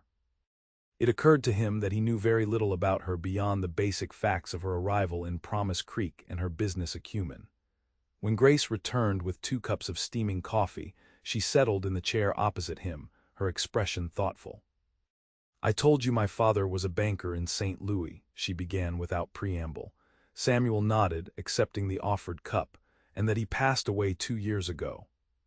"What I didn't mention was that his bank held mortgages on several small farms and businesses that failed during the financial panic of '73. She sipped her coffee, a shadow crossing her features. My father was not a cruel man, but he was a businessman first. When borrowers couldn't pay, he foreclosed. Samuel listened, sensing the direction of her story. That's the nature of banking, isn't it? It is, Grace acknowledged. And I understood the necessity, even as a young girl, but I also saw what happened to the families who lost everything. The look in their eyes when they realized they had nowhere to go, no way to start over. She set her cup down carefully. One family in particular, the Morgans, had a daughter my age. We had been friends at school before the foreclosure. Afterwards, she wouldn't even look at me. You weren't responsible for your father's business decisions, Samuel observed. No, but I benefited from them, Grace replied frankly.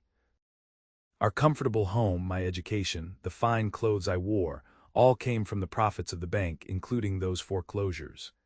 She leaned forward slightly, her expression earnest. When my father died and I discovered the estate was much smaller than expected, it felt like a kind of justice. And when I decided to make my own way, I promised myself that if I ever prospered, it would be by creating, not by taking. Samuel began to understand. And the property, how does that connect? Grace rose and moved to the writing desk, withdrawing a folder from one of the drawers. 3 weeks ago, I received this letter from Mr. Adams at the land office. She handed it to Samuel. It's a notice that the Jensen family's small ranch north of town is in danger of foreclosure. They borrowed against it last year when their cattle fell ill, and now they can't meet the payments. Samuel scanned the letter, which detailed the pending foreclosure, and noted that the property would be put up for public auction if the debt wasn't settled by the end of the month. And this matters to you because the Jensens have been kind to me since I arrived in Promise Creek, Grace explained. Mrs. Jensen was one of my first customers, and their daughter Emily works in my shop 2 days a week. They're good people who had a run of bad luck. She reclaimed the letter, returning it to the desk. When I heard Mr. Henderson's property would be auctioned, I saw an opportunity. Understanding dawned. The water rights, Samuel said, the pieces falling into place. Henderson's creek feeds into the Jensen property. Grace nodded, returning to her seat. With control of the water and grazing rights, I can offer the Jensens a partnership arrangement. They continue to work their land and run their cattle, but with access to better water and additional grazing area. The profits are shared, with a portion going toward paying off their debt. And you risk your entire savings on this plan. Samuel couldn't hide his amazement, for people who are essentially strangers. Not strangers, Grace corrected gently. Neighbors, the kind of people who bring soup when you're ill and remember your birthday though you've mentioned it only once. She met his gaze directly. The kind of people who make a place worth staying in. Samuel sat back, digesting the revelation. It was a remarkable plan, generous yet practical, addressing immediate needs while creating long-term stability for all involved. It spoke to a depth of character and foresight that went far beyond the usual frontier calculations of survival and profit. You're an extraordinary woman, Grace Beaumont, he said finally, the words emerging before he could censor them. A flush of color touched her cheeks. I'm simply trying to build something meaningful, the same as most people. Not the same, Samuel disagreed. Most people focus on their own security, their own comfort. What you're attempting is, he searched for the right word, it's visionary. Grace looked down, clearly uncomfortable with the praise. It's also potentially foolish.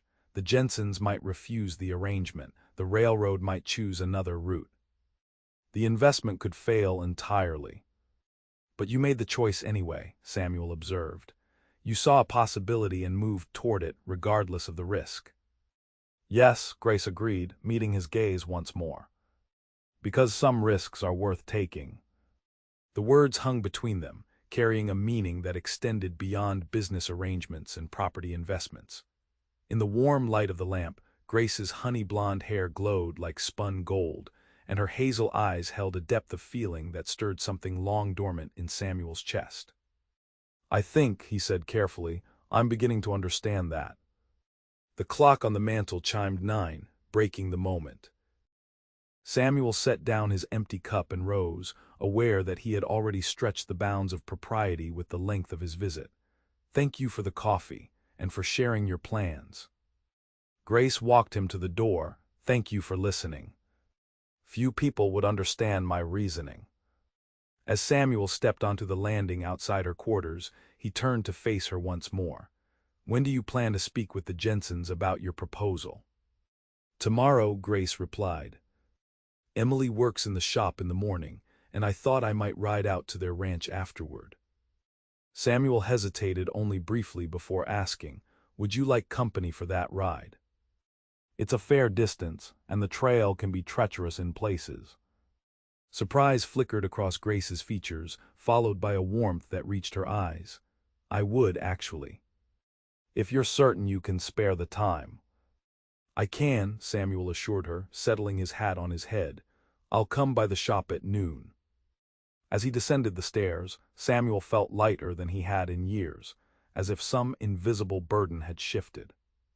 The future remained uncertain. He still had no clear plan beyond the immediate decision to remain in Promise Creek. But for the first time since Jim's passing, uncertainty felt more like possibility than threat. The following day dawned clear and mild, perfect weather for a ride into the rangeland north of Promise Creek. Grace spent the morning in her shop with Emily Jensen, a slender girl of 16 with quick fingers and a natural eye for color.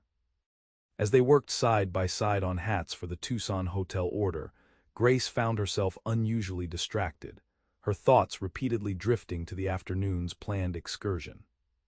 Samuel Whitaker's return to Promise Creek had surprised her almost as much as her own reaction to it.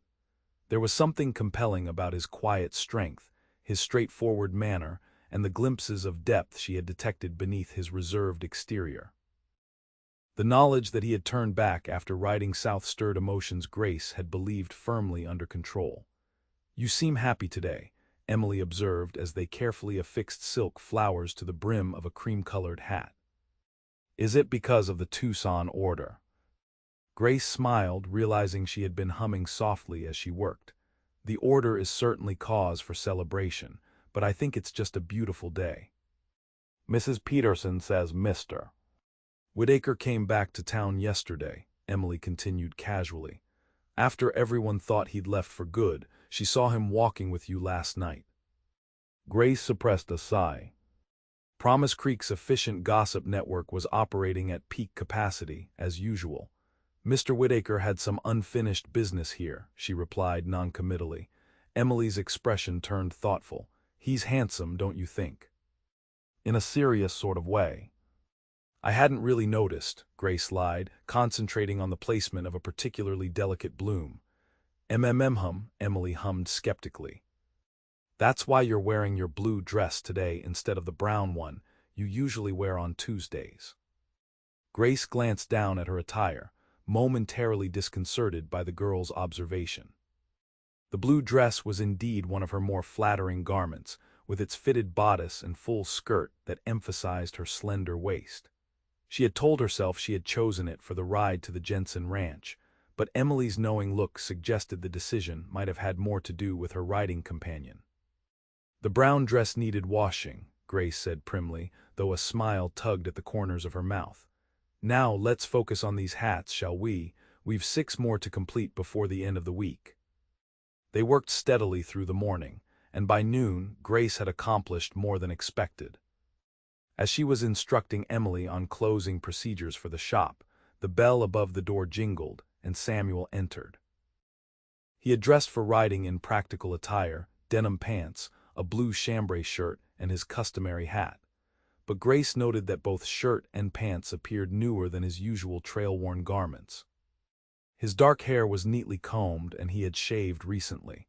The overall effect was striking enough that Emily's eyes widened appreciatively. "Mr. Whitaker," Grace greeted him, suddenly conscious of Emily's scrutiny. "Right on time." Samuel nodded in acknowledgement, his gaze taking in the cluttered workroom visible through the doorway behind them. "Miss Beaumont, I see you've been busy this morning." "This is Emily Jensen," Grace introduced, placing a gentle hand on the girl's shoulder. "Emily, Mr. Samuel Whitaker, who was Mr. Henderson's friend. "Pleasure to meet you, Mr. Whitaker," Emily said with a polite curtsy that didn't quite disguise her avid curiosity.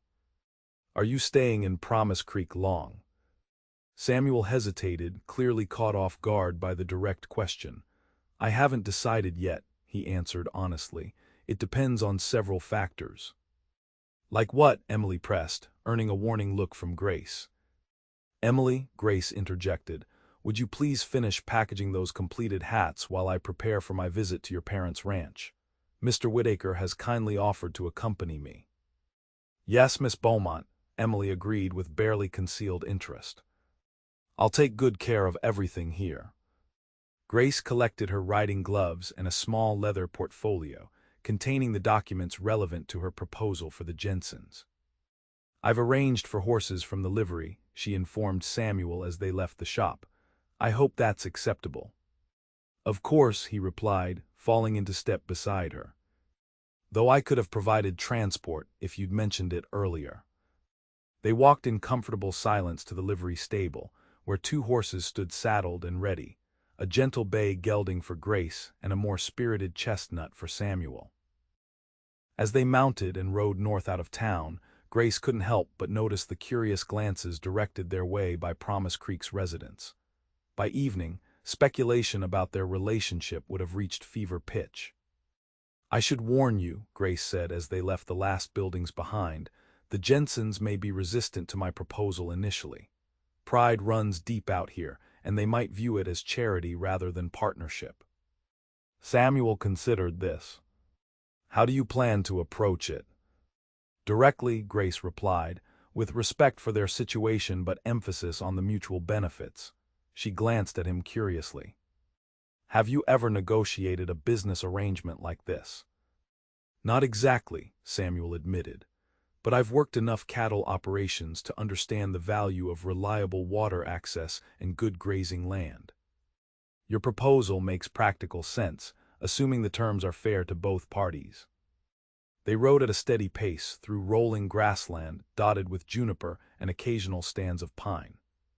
The trail wound northward, roughly parallel to the route that led to Grace's newly acquired property but veering westward after several miles. In the distance, the mountains that formed the territory's backbone rose in purple majesty against the clear blue sky. "It's beautiful country," Grace observed, drawing a deep breath of the sage-scented air. "Different from Missouri, but it has its own kind of splendor." "You don't miss the East?" Samuel asked. "The conveniences, the society." Grace considered the question thoughtfully. "I miss certain aspects, concerts, libraries, the changing seasons, but there's something about this landscape that speaks to me."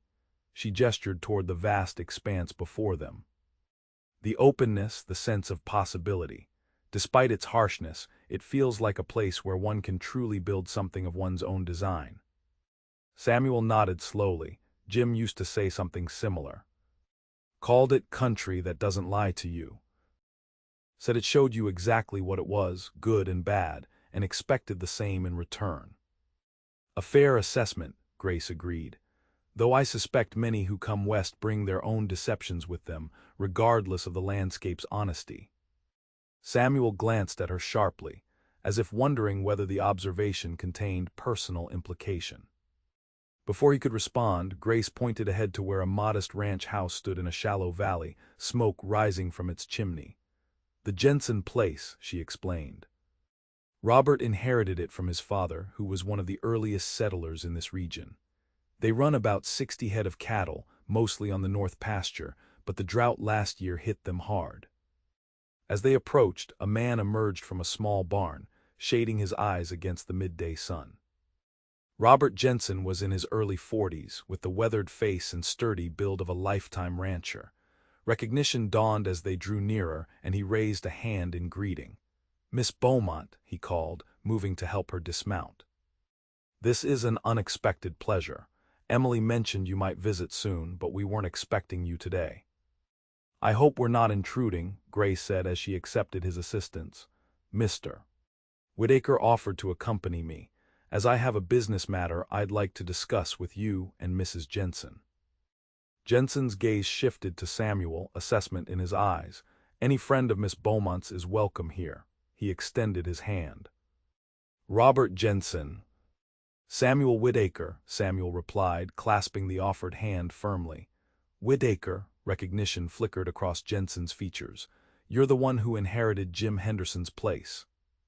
"I was," Samuel confirmed. "Miss Beaumont owns it now." Jensen's eyebrows rose slightly, but he made no comment on this information. "Well, come on inside. Martha will be pleased to have company." The interior of the Jensen home reflected the family's modest circumstances and industrious nature. The main room served as both kitchen and living area, with a sturdy table, several chairs, and a small settee arranged near the stone fireplace. Everything was scrupulously clean, though signs of careful mending were visible on the curtains and chair cushions. Martha Jensen, a slender woman with graying hair and kind eyes, welcomed them warmly, immediately setting about preparing coffee and producing a plate of freshly baked biscuits. "Emily speaks so highly of you, Miss Beaumont," she said as she bustled about the kitchen. "She's learning so much at your shop." "She's a talented girl," Grace replied sincerely. "I'm fortunate to have her assistance." Once they were all seated at the table with steaming cups before them, Robert Jensen came directly to the point. "You mentioned a business matter, Miss Beaumont. I hope there's no problem with Emily's work." "Not at all," Grace assured him. "Emily is exemplary. My visit concerns a different matter entirely." She opened her portfolio and removed several documents. "As you may have heard, I recently purchased the Henderson property to the east of your ranch." The Jensens exchanged a glance. "We heard," Robert acknowledged cautiously. "Caused quite a stir at the auction, from what folks say." Grace smiled slightly. "I imagine it did. However, my purchase was not mere impulse. I have a specific purpose in mind, one that I believe could benefit both of us." She placed a map on the table, indicating the boundaries of both properties. "As you know, the stream that runs through the Henderson land eventually feeds into the southwestern corner of your property." Robert nodded slowly. "That's right, though it's often dry by the time it reaches our land, especially in summer." "Because most of the water is diverted for use on the Henderson property," Grace explained. "With control of the water source, I can ensure a more equitable distribution, providing your ranch with reliable access year-round." Martha leaned forward, interest sharpening her gaze. "That would make a significant difference to our operation, especially during dry seasons." "Precisely," Grace agreed. "Additionally, I propose a grazing arrangement that would allow your cattle access to portions of the Henderson property, particularly the northern valley, which has excellent forage but has remained largely unused." Robert's expression turned skeptical. "This sounds very generous, Miss Beaumont, but I have to wonder what you're asking in return. We're not in a position to pay much for these privileges." Grace met his gaze directly. "I'm proposing a partnership, Mr. Jensen. You would continue to manage your cattle operation with the benefit of additional water and grazing land.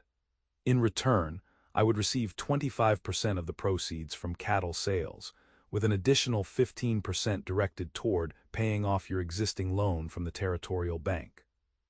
Surprise registered on both Jensen's faces. "How do you know about our loan?" Robert asked warily. "I received notice as a property owner in the area," Grace explained carefully. "The bank is required to inform neighboring landholders of potential foreclosure actions, as they might affect property values or present purchasing opportunities." Robert's expression hardened. "So that's it. You're positioning yourself to take over our ranch when we can't make the payments." "No," Grace said firmly. "I'm offering a way to ensure you keep your ranch while improving its productivity." She slid another document across the table. "This agreement stipulates that once the loan is fully repaid, the partnership would be renegotiated to a simple 15% share of profits in perpetuity, in exchange for continued water and grazing access." The Jensens studied the document in silence, their expressions gradually shifting from suspicion to cautious consideration. Samuel, who had remained quiet throughout the exchange, now spoke up. "If I may," he interjected respectfully, I've worked ranches from Texas to Montana. What Miss Beaumont is proposing represents fair value for both parties. Reliable water access alone would increase your herd's health and market value substantially." Robert glanced at Samuel with renewed interest. "You have ranching experience. Enough to recognize good grazing land and the value of year-round water," Samuel confirmed. "The Henderson property has both in abundance, particularly that northern valley." Martha touched her husband's arm gently. "Robert, this could be the solution we've been praying for, with the bank threatening foreclosure." "We need time to consider this," Robert said, though his tone had lost much of its earlier defensiveness. "It's a significant decision." "Of course," Grace agreed readily. "I've prepared copies of the proposal for you to review at your leisure." She indicated the documents before them. "Take as much time as you need. My offer isn't contingent on an immediate response." The conversation shifted to more general topics as they finished their coffee. Martha inquired about the Tucson hotel order, expressing pride in Emily's contribution to such a prestigious commission.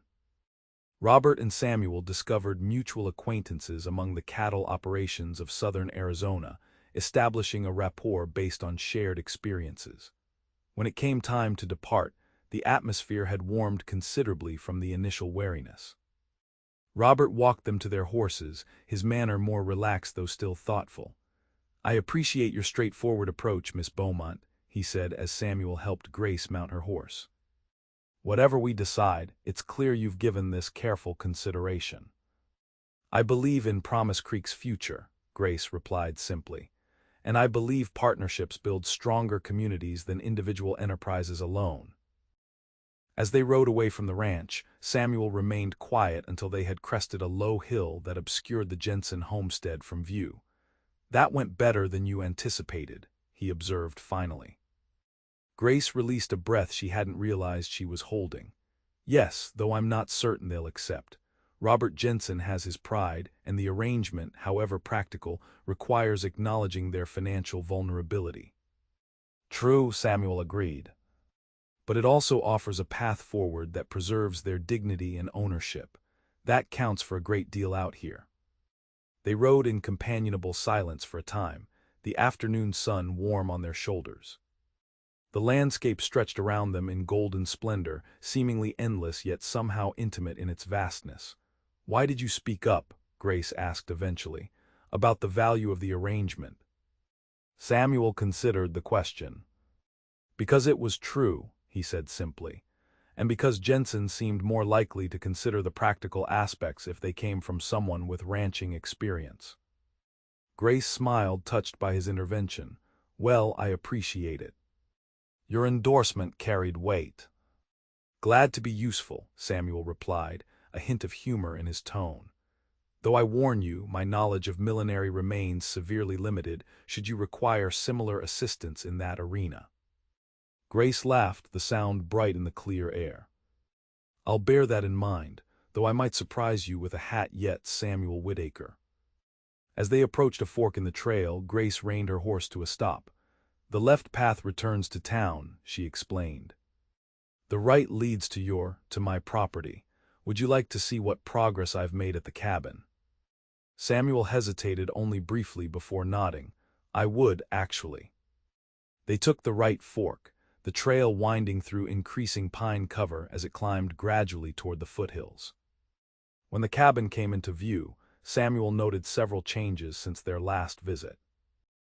The porch had been swept clean, the windows washed until they sparkled in the afternoon sun, and the door had been painted a cheerful blue. A small garden plot had been marked out near the southern wall, though nothing had been planted yet. "You've been busy," Samuel observed as they dismounted. "I've hired a local boy to help with the heavier work," Grace explained, leading the way to the porch.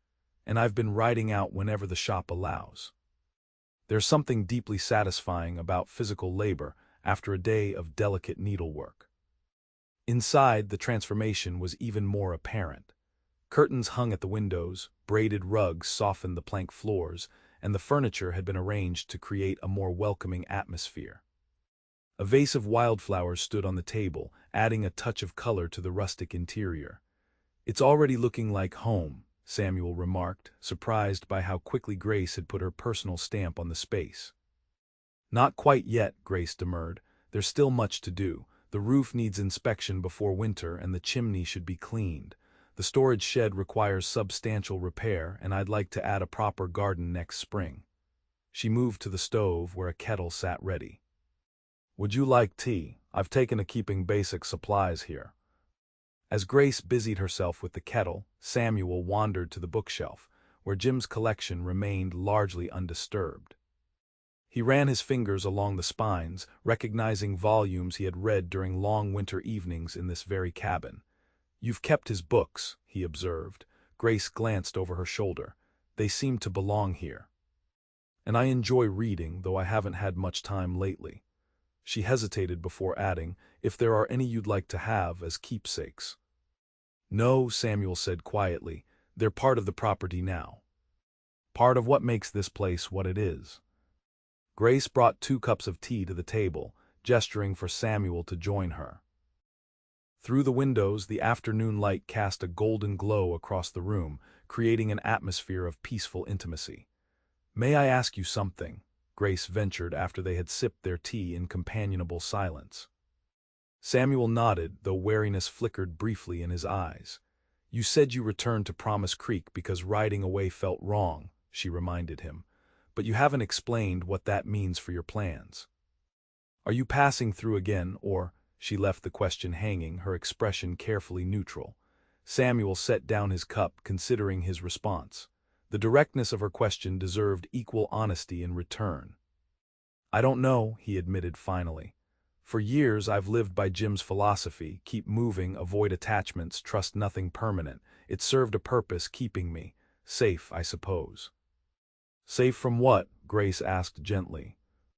"Loss," Samuel replied simply. "Jim lost his wife and daughter despite everything he did to protect them. It broke something in him, and he was determined I wouldn't suffer the same way." Understanding dawned in Grace's eyes. "So he taught you to avoid caring deeply about anyone or anything." Essentially, Samuel's gaze moved to the window, where the mountains stood eternal against the changing sky. "But lately I've been wondering if safety is worth the cost. If a life without risk is really living at all." Grace was quiet for a moment, absorbing his words. "When my father died," she said finally, "I could have chosen the safe path, marriage to a man I didn't love but who could provide security. Instead, I risked everything on an uncertain future in a place I'd never seen." A small smile touched her lips. "I've never regretted that choice, despite the challenges." "You're braver than most," Samuel observed. "Or more foolish," Grace countered lightly, "depending on one's perspective." Their eyes met across the table, and something shifted in the air between them, a recognition, perhaps, of kindred spirits despite their different paths. "What would you do," Grace asked carefully, "if you decided to stay in Promise Creek?" The question caught Samuel off guard, not because he hadn't considered it, but because he had been considering little else since his return. "I'm not sure," he answered honestly. "I have funds from the sale enough to start something, perhaps a horse-breaking operation or a freighting business if the railroad comes through." Grace nodded thoughtfully. "Both would be valuable additions to the community. Promise Creek needs skilled people willing to build for the future." "And you," Samuel asked, "how do you see your future here?" A soft smile illuminated Grace's features. "I'll continue with the millinery, of course. It's becoming quite successful, especially with the Tucson Commission. But I also envision this place," she gestured to the cabin around them, "as a true home. Perhaps with a small orchard, chickens, a vegetable garden large enough to supply my needs with extra to sell or trade." The image she painted was compelling in its simplicity and self-sufficiency. Samuel could easily envision Grace moving between town and country, building a life that balanced her business acumen with a connection to the land. What he found harder to envision was his own place in such a future, though something in him yearned toward the possibility. The lengthening shadows outside reminded them of the advancing hour. As they prepared to depart, Grace paused at the door, her hand resting lightly on the frame. "I plan to ride out again on Saturday to continue work on the garden plot. If you're still in town and would like to join me." She left the invitation open-ended, neither pressing nor dismissive. "I'd like that," Samuel replied, surprised by how genuinely he meant it. The ride back to Promise Creek passed pleasantly, their conversation turning to lighter topics, stories of Samuel's travels, Grace's adventures in learning to manage her shop inventory, mutual observations about Promise Creek's colorful residents. By the time they reached the livery stable, the sun was setting, painting the western sky in spectacular hues of orange and purple. As they walked toward Grace's shop after returning the horses, Samuel found himself reluctant for the day to end. There was an ease in their companionship that he had rarely experienced, a balance of shared perspectives and different experiences that made their conversations both comfortable and stimulating. "Thank you for accompanying me today," Grace said as they reached her door. "Your support with the Jensens was invaluable." "It was my pleasure," Samuel replied sincerely. "I enjoyed the ride and the company." Grace studied him in the fading light, her expression thoughtful. "Would you care to join me for dinner? Nothing elaborate, but I have soup simmering upstairs, and there's fresh bread from the baker this morning." The invitation was unexpected but welcome. "I wouldn't want to impose," Samuel said automatically, though he found himself hoping she would insist. "It's not an imposition," Grace assured him. "After a long ride, a hot meal is a necessity, not a luxury. And I confess I'd appreciate the company." Upstairs, Grace's small kitchen proved as organized and charming as the rest of her quarters. The soup, a hearty vegetable and beef concoction, had been simmering in a pot at the back of the stove, filling the space with appetizing aromas. While Grace set the table and sliced bread, Samuel found himself drawn to the bookshelf in her sitting room, curious about her literary tastes. The collection revealed an eclectic mind.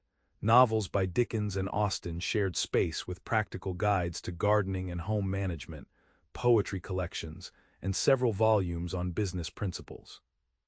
One book in particular caught his attention, a well-worn copy of Walden by Henry David Thoreau. "You've read Thoreau?" he asked, surprised. Grace glanced up from her preparations. "Many times." "My father considered him dangerously radical, which naturally increased his appeal." A mischievous smile played at her lips. "His reflections on self-sufficiency and the value of simplicity resonated with me, especially after I decided to forge my own path." Jim had a copy, Samuel recalled. "I read it during a particularly harsh winter when we were snowed in for weeks. Found myself arguing with the author as often as agreeing with him." "The best books provoke that response," Grace observed, bringing the soup to the table. "Please sit. It's nothing fancy, but it should be nourishing." The meal passed pleasantly, their conversation flowing naturally from books to music to Samuel's travels throughout the territories. Grace proved an attentive listener, asking perceptive questions about the places he had seen and the people he had encountered. In turn, Samuel found himself genuinely interested in her descriptions of St. Louis society and her adjustment to frontier life. "Most women would have found the transition harder," he observed as they finished their soup, "from city comforts to Promise Creek's limitations."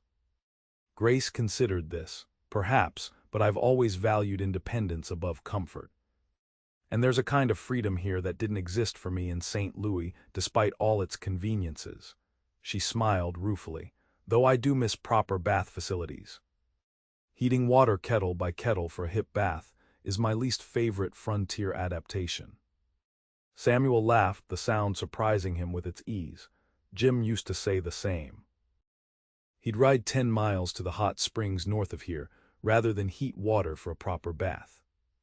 Hot springs, Grace's interest was immediately piqued. "I hadn't heard of those." "They're not well known," Samuel explained. Jim discovered them while tracking a mountain lion that had been preying on calves. Small but deep, nestled in a sheltered canyon about 2 hours' ride from his cabin, your cabin now. The water's warm year-round, though it carries a slight mineral scent. "That sounds heavenly," Grace sighed, "especially after days of physical labor at the property." I could show you the location sometime, Samuel offered. It's difficult to find without guidance. Jim was protective of it, concerned that wider knowledge would lead to overuse. I would appreciate that, Grace said warmly, and I promised to maintain his discretion about its existence. As the evening progressed, Samuel found himself increasingly comfortable in Grace's presence. There was something refreshing about her directness, her clear-eyed approach to both practical matters and more philosophical questions. She neither simpered nor posture-rep, as many women did in male company. Instead, she engaged with him as an equal, challenging his perspectives when she disagreed, but doing so with a respectful curiosity that invited genuine exchange rather than argument. When the clock chimed 9, Samuel reluctantly acknowledged that propriety demanded his departure. Grace walked him to the door, pausing on the threshold. "Thank you for today," she said simply. "It was a pleasure having your company." In the soft lamplight, her honey-blonde hair gleamed with golden highlights, and her hazel eyes held a warmth that Samuel found increasingly difficult to resist. The customary farewell he had planned seemed suddenly inadequate, replaced by an impulse he did not try to suppress. "Grace," he said quietly, "may I call on you properly? Not just as a writing companion or for business discussions, but—" He hesitated, unused to such directness in personal matters. "As a suitor," Grace suggested, her expression serious though her eyes held a glimmer of something that might have been pleasure. "Yes," Samuel confirmed, relieved by her forthrightness. "I find myself drawn to you in ways I hadn't anticipated." Grace studied him for a long moment, her gaze searching. "I would like that," she said finally. "Though I should warn you, I have no intention of abandoning my independence or my plans for the future." "I would expect nothing less," Samuel assured her. "Your independence is part of what I admire about you." A smile curved her lips. "Then yes, Samuel Whitaker, you may call on me, though Promise Creek will be abuzz with speculation when you do." "Let them speculate," Samuel replied with newfound certainty. "I find I care less about that than I once might have." When he left a few minutes later, Samuel walked back to the hotel with a lightness in his step that had been absent for years. The future remained uncertain in many respects, but for the first time since Jim's passing, uncertainty felt like promise rather than threat. Whatever path lay ahead, he had taken the first steps toward choosing it actively rather than merely drifting along currents determined by past experiences and borrowed philosophies. Promise Creek, with its dusty streets and modest ambitions, had offered him something he hadn't known he was seeking. Not just potential romance with an extraordinary woman, but the possibility of belonging somewhere, of building something lasting in a place worth investing in. The irony that Jim's final gift had led him to this realization was not lost on Samuel. Perhaps the old man had understood him better than he had understood himself. As he lay in his hotel bed that night, Samuel found his thoughts turning not to the open road that had been his constant companion for years, but to the cabin in the foothills, the town growing tentatively toward its future, and the woman whose courage and vision had begun to reshape his own understanding of what the frontier might offer to those brave enough to put down roots. The following weeks brought significant changes to Promise Creek and to Samuel's place within it. After careful consideration, Robert and Martha Jensen accepted Grace's partnership proposal, their initial wariness giving way to pragmatic recognition of mutual benefit. With access to reliable water and additional grazing land, their cattle operation showed immediate improvement, and the specter of foreclosure receded. Samuel found himself increasingly involved in community affairs, his experience and practical knowledge valued by townspeople who had initially viewed him as merely passing through. When Sheriff Miller mentioned the need for a deputy to help manage the growing settlement, Samuel surprised himself by expressing interest in the position. His familiarity with the territory, facility with weapons, and calm demeanor in confrontational situations made him well suited for law enforcement, and Miller was openly pleased by his application. "Always thought you had the makings of a lawman," Miller remarked when Samuel was officially sworn in as deputy. "Steady head, good judgment, and you don't reach for your gun at the first sign of trouble." Most significant, however, was the evolution of Samuel's relationship with Grace. Their courtship progressed with a natural ease that belied its relatively brief duration. 3 evenings a week, Samuel called at her shop after closing, escorting her to dinner at the hotel's modest restaurant or, as they grew more comfortable with each other, enjoying meals she prepared in her quarters. On Saturdays, they rode together to her property, where Samuel's practical skills complemented Grace's vision for the cabin and surrounding land. The townspeople observed this development with the intense interest typical of small communities. Some, like Emily Jensen, expressed delighted approval. Others, particularly unmarried women who had harbored hopes regarding the handsome newcomer, were less enthusiastic. Most, however, simply accepted the courtship as further evidence that Promise Creek was transforming from a struggling outpost to a proper town with a future worth investing in. 4 weeks after their first ride to the Jensen Ranch, Samuel took Grace to the hot springs he had mentioned. The journey led them through pine forests and rocky terrain that would have been difficult to navigate without his guidance. When they rounded a final bend in a narrow canyon, the springs came into view, a series of 3 terraced pools nestled against a cliff face, steam rising gently from their mineral-rich waters. "It's beautiful," Grace breathed, dismounting to approach the lowest pool. She dipped her fingers in the water, sighing with pleasure at its warmth. "And you say it stays this temperature year-round?" "According to Jim," Samuel confirmed, securing their horses to a nearby pine. "He came here even in the dead of winter. Said it kept his old bones from freezing solid during the coldest months." They had brought a picnic lunch, which they spread on a flat rock overlooking the springs. The October day was mild, the aspens beginning to turn golden on the surrounding slopes. As they ate, Samuel found himself increasingly aware of a shift in their relationship, a deepening of connection that went beyond shared interests or mutual attraction. "I've been thinking," he said as they finished their meal, "about permanence." Grace glanced at him curiously. "In what sense?" Samuel gestured to the landscape around them. "Jim thought he was teaching me to survive by avoiding attachment to people and places, but I'm beginning to think survival alone isn't enough of an ambition." He met her gaze directly. "These past weeks in Promise Creek, building something rather than just passing through, it's changed my perspective."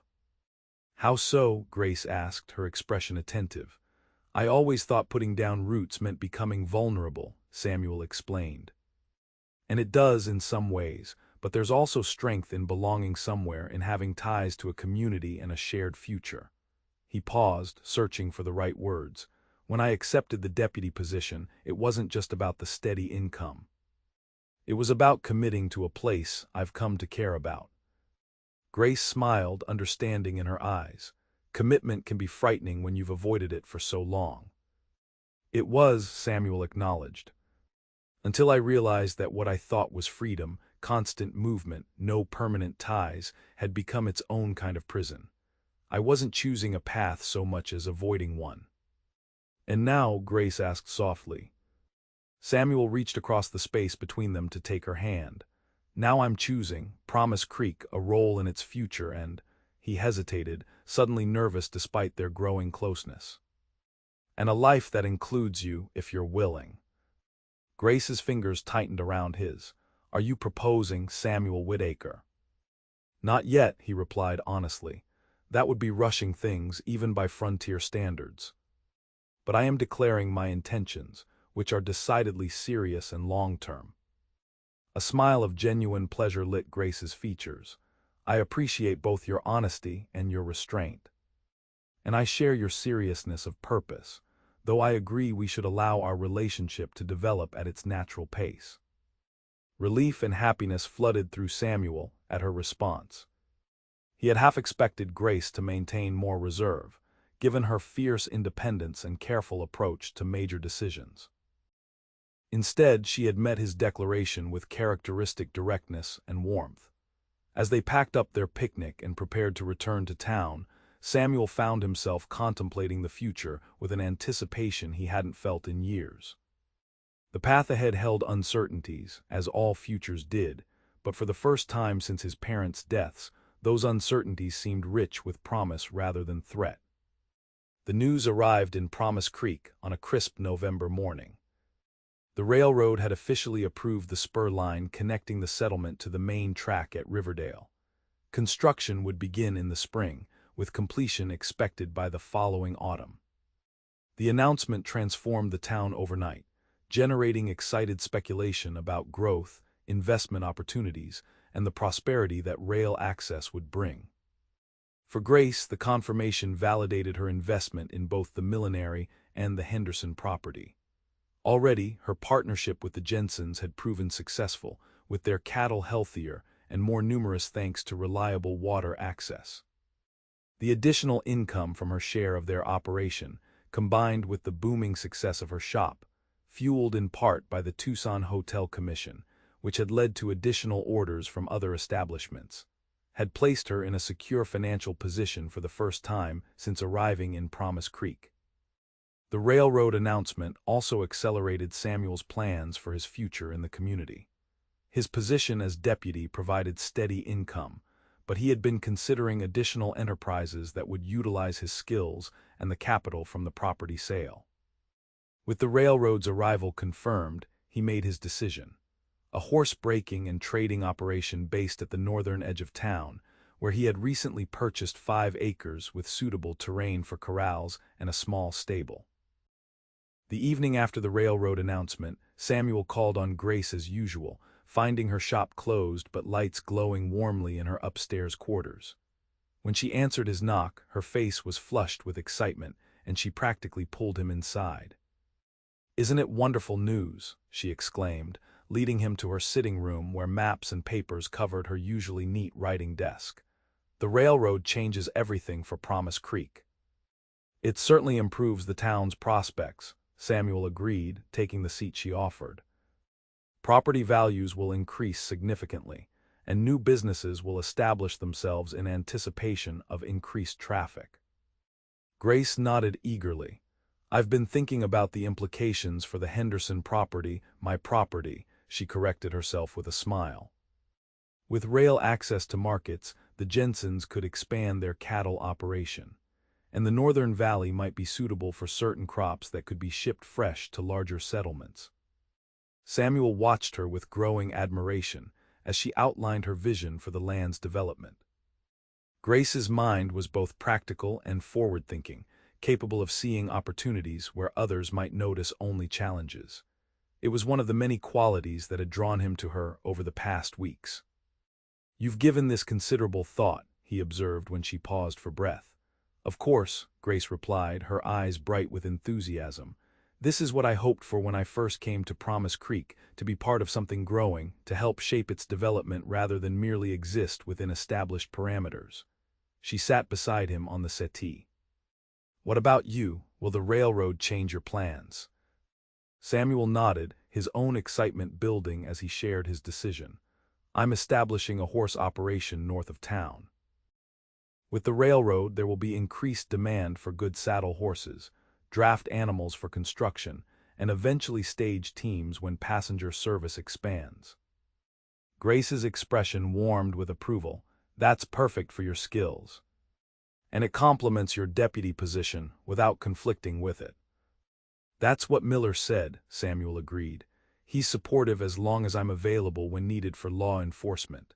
He hesitated briefly before adding, "I've also commissioned plans for a house on the property. Nothing elaborate but solid and designed for expansion as needed."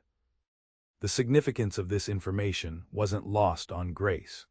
A permanent structure represented commitment to place in the most tangible form possible. Her hand found his, fingers intertwining in a gesture that felt as natural as breathing. It was a silent acknowledgement of shared purpose, a pact made without the need for legal documents or formal declarations. "It seems," Samuel said, his thumb brushing the back of her hand, "that we both have a great deal of work to do before spring." "We do," Grace agreed, her heart beating a little faster at the implication of "we." "But I suspect the work will be lighter for being shared." The winter that followed was a season of industrious preparation for Promise Creek. The town council met weekly to plan for the influx of railroad workers and the subsequent growth. New buildings began to rise, a larger hotel, a second general store, a lumber yard. The air hummed with anticipation, the sleepy settlement shaking off its lethargy to embrace the coming change.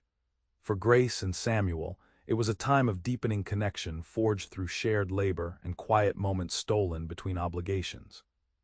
Samuel's horse operation took shape rapidly.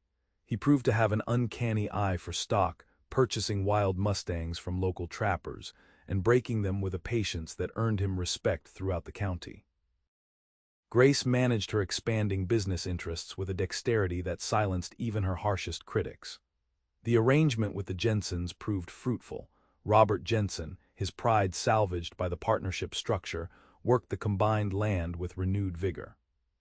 The millinery thrived, the Tucson order leading to commissions from as far away as Phoenix. Yet, amidst the success, a seed of doubt began to take root in Grace's mind. As she watched Samuel become a pillar of the community, respected by the sheriff, consulted by the council, admired by the town's young women, she felt the weight of her own unconventionality. She was a woman of property and business, independent and outspoken. In St. Louis, such traits had made her an object of curiosity but not a candidate for marriage. Here she was respected, certainly, but she saw the way other women looked at her, with a mixture of envy and pity, as if her success came at the cost of her femininity. She wondered if Samuel, as he established himself, might eventually crave a more traditional wife, someone who would tend his home rather than manage a business empire alongside him. The doubt came to a head in late March, on a day when the spring winds whipped through the valley with relentless force. Grace had ridden out to the cabin to oversee the planting of the orchard she had planned. It was backbreaking work, digging holes in the rocky soil, battling the wind that sought to tear the saplings from her hands. By late afternoon, she was exhausted, disheveled, and covered in dirt. Her hair had escaped its pins, tangling around her face in wild strands. Her hands were blistered despite her gloves, and a smudge of soil darkened her cheek. She was wrestling with a particularly stubborn root when she heard hoofbeats. Looking up, she saw Samuel riding toward her, leading a pack horse laden with supplies. He looked immaculate by comparison, sitting easy in the saddle, his strength contained and capable. Grace felt a sudden, sharp desire to hide. She looked down at her muddy skirts, her rough hands. She wasn't the elegant milliner today. She was a woman fighting the land, hard and unyielding. Samuel dismounted and walked toward her, his expression concerned. "Grace, you've been at this alone all day." "The boy I hired fell ill," she explained, wiping her forehead with the back of her hand and only succeeding in smearing more dirt across her skin. "The trees needed to go in before the rain comes tonight." "Let me help," he said, reaching for the shovel. "I can do it," she snapped, the words sharper than she intended. She took a breath, steadying herself. "I mean I am capable, Samuel. I don't need rescuing." Samuel stopped, resting his hands on his hips.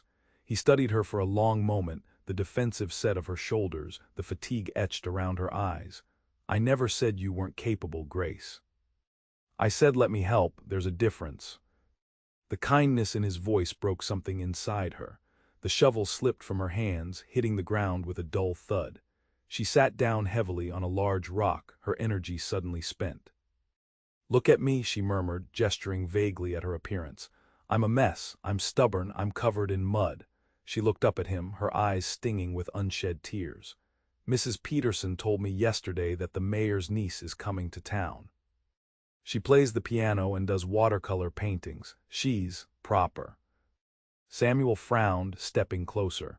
"What does the mayor's niece have to do with us?" "Don't you see?" Grace's voice trembled. "I'm not that woman, Samuel, I never will be. I'm the woman who buys land and argues with ranchers and digs holes in the ground. I'm too independent, too hard.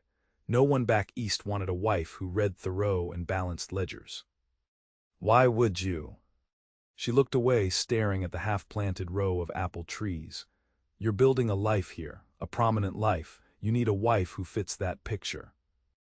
Someone soft, someone perfect." Silence stretched between them, filled only by the sound of the wind in the pines. Then Samuel moved. He didn't speak, he simply closed the distance between them in 2 strides. Before Grace could react, he reached down and grasped her by the waist. With effortless strength, he lifted her from the rock, sweeping her up until her feet dangled inches above the ground and her face was level with his. "Samuel," she gasped, her hands instinctively clutching his shoulders for balance. "Listen to me," he commanded, his blue eyes blazing with an intensity that stole her breath. "I have spent my life around proper people who wouldn't lift a finger to help a neighbor if it meant dirtying their gloves. I have known women who were soft and decorative and utterly useless when the storm hit." He tightened his grip, pulling her closer until she could feel the heat radiating from him. "You think I want a watercolor painting?" he asked roughly. "I want the woman who saved Jim Henderson's dignity with a loan she never expected to get back. I want the woman who stood up to Harrison and his thugs without blinking. I want the woman who sees a patch of rocky ground and imagines an orchard." He lowered her slowly until her feet touched the earth, but he didn't let go. His hands moved to cup her face, his thumbs gently brushing away the dirt on her cheeks. "You are messy," he agreed softly, "and stubborn and brilliant and brave." He leaned his forehead against hers. "Grace, look at me." She forced her eyes to meet his. "You are not too hard," he whispered. "You are strong, and to me. You're perfect just as you are." The words hung in the air, dissolving the doubt that had plagued her. Grace let out a sob that was half-laugh, her arms winding around his neck. "I'm covered in mud," she warned him, a last weak protest. "I don't care," Samuel said. And he proved it by kissing her, a deep, claiming kiss that tasted of the wind and the earth and a love that had no use for pretense. He kissed her until the world narrowed down to the two of them standing in the unfinished orchard, rooted in the land they had both chosen. When they finally broke apart, Samuel kept her circled in his arms. "I have the plans for the house at my place," he said, his voice husky. "The builder needs to know if the kitchen should face east or south." Grace smiled, her heart overflowing. "East," she said without hesitation, "to catch the morning light." "East it is," Samuel agreed. He reached into his pocket and pulled out a small object wrapped in a handkerchief. "And since we're making decisions, I picked this up from the jeweler in Riverdale last week." He unfolded the cloth to reveal a ring, a simple band of gold set with a small, clear sapphire that matched the blue of the Arizona sky. "I was going to wait until the house was finished," he admitted, "until I had something proper to offer you, but I don't want to wait. I don't want to risk you thinking, even for a second, that I want anyone else." He didn't kneel in the dirt. He stood tall, meeting her eye to eye, offering a partnership of equals. "Grace Beaumont, will you marry me? Will you build this life with me?" Grace looked at the ring, then at the man holding it, the drifter who had found a home, the solitary soul who had learned to love. She thought of the proper life she had left behind and the wild, beautiful, difficult life she had found here. "Yes," she whispered. "Yes, Samuel." He slid the ring onto her dirt-stained finger. It fit perfectly. Epilogue. Promise Creek, Arizona Territory, 1890.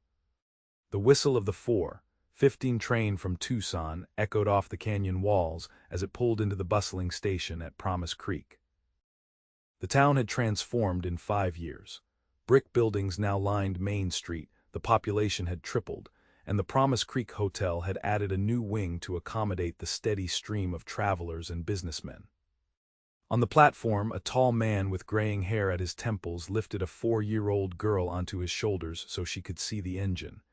"Is Aunt Emily on this one?" the little girl asked, bouncing with excitement. "She should be, Sarah," Samuel Whitaker replied, holding his daughter's ankles securely, "along with the new fabrics for Mama's shop." Grace stood beside them, one hand resting on the pram where their infant son slept, the other shielding her eyes against the afternoon sun. She wore a dress of deep blue silk, fashionable and elegant, but her boots were sturdy leather, suitable for walking the rows of the apple orchard that now produced the finest fruit in the county. "The shipment is late," she noted, checking the watch pinned to her bodice. "Only 5 minutes," Samuel teased, leaning down to kiss her cheek. "You're getting impatient in your old age, Mrs. Whitaker." I have a business to run, she retorted with a smile, and a ranch to manage and 2 children to spoil. And a husband to keep in line, he added. Grace looked at him, her heart swelling with the same intensity it had felt that day in the orchard 5 years ago. They had built everything they promised each other. The horse operation supplied mounts for the territory's stage lines. The millinery was the premier fashion establishment in the region. The Jensen partnership had expanded into a thriving agricultural cooperative, but more than the success, they had built a home, a place where they both belonged wholly and completely. The husband is the easy part, she said softly, reaching up to adjust his collar. He usually knows which way the wind is blowing. Samuel laughed, the sound rich and contented. He looked out over the town they had helped shape, then back at his wife, the woman who had risked everything on a patch of land and a drifter's heart. You were right, he said, watching the passengers disembark. About all of it. I usually am, Grace agreed. Samuel smiled, his eyes full of love. Perfect, he whispered for her ears alone, just as you are.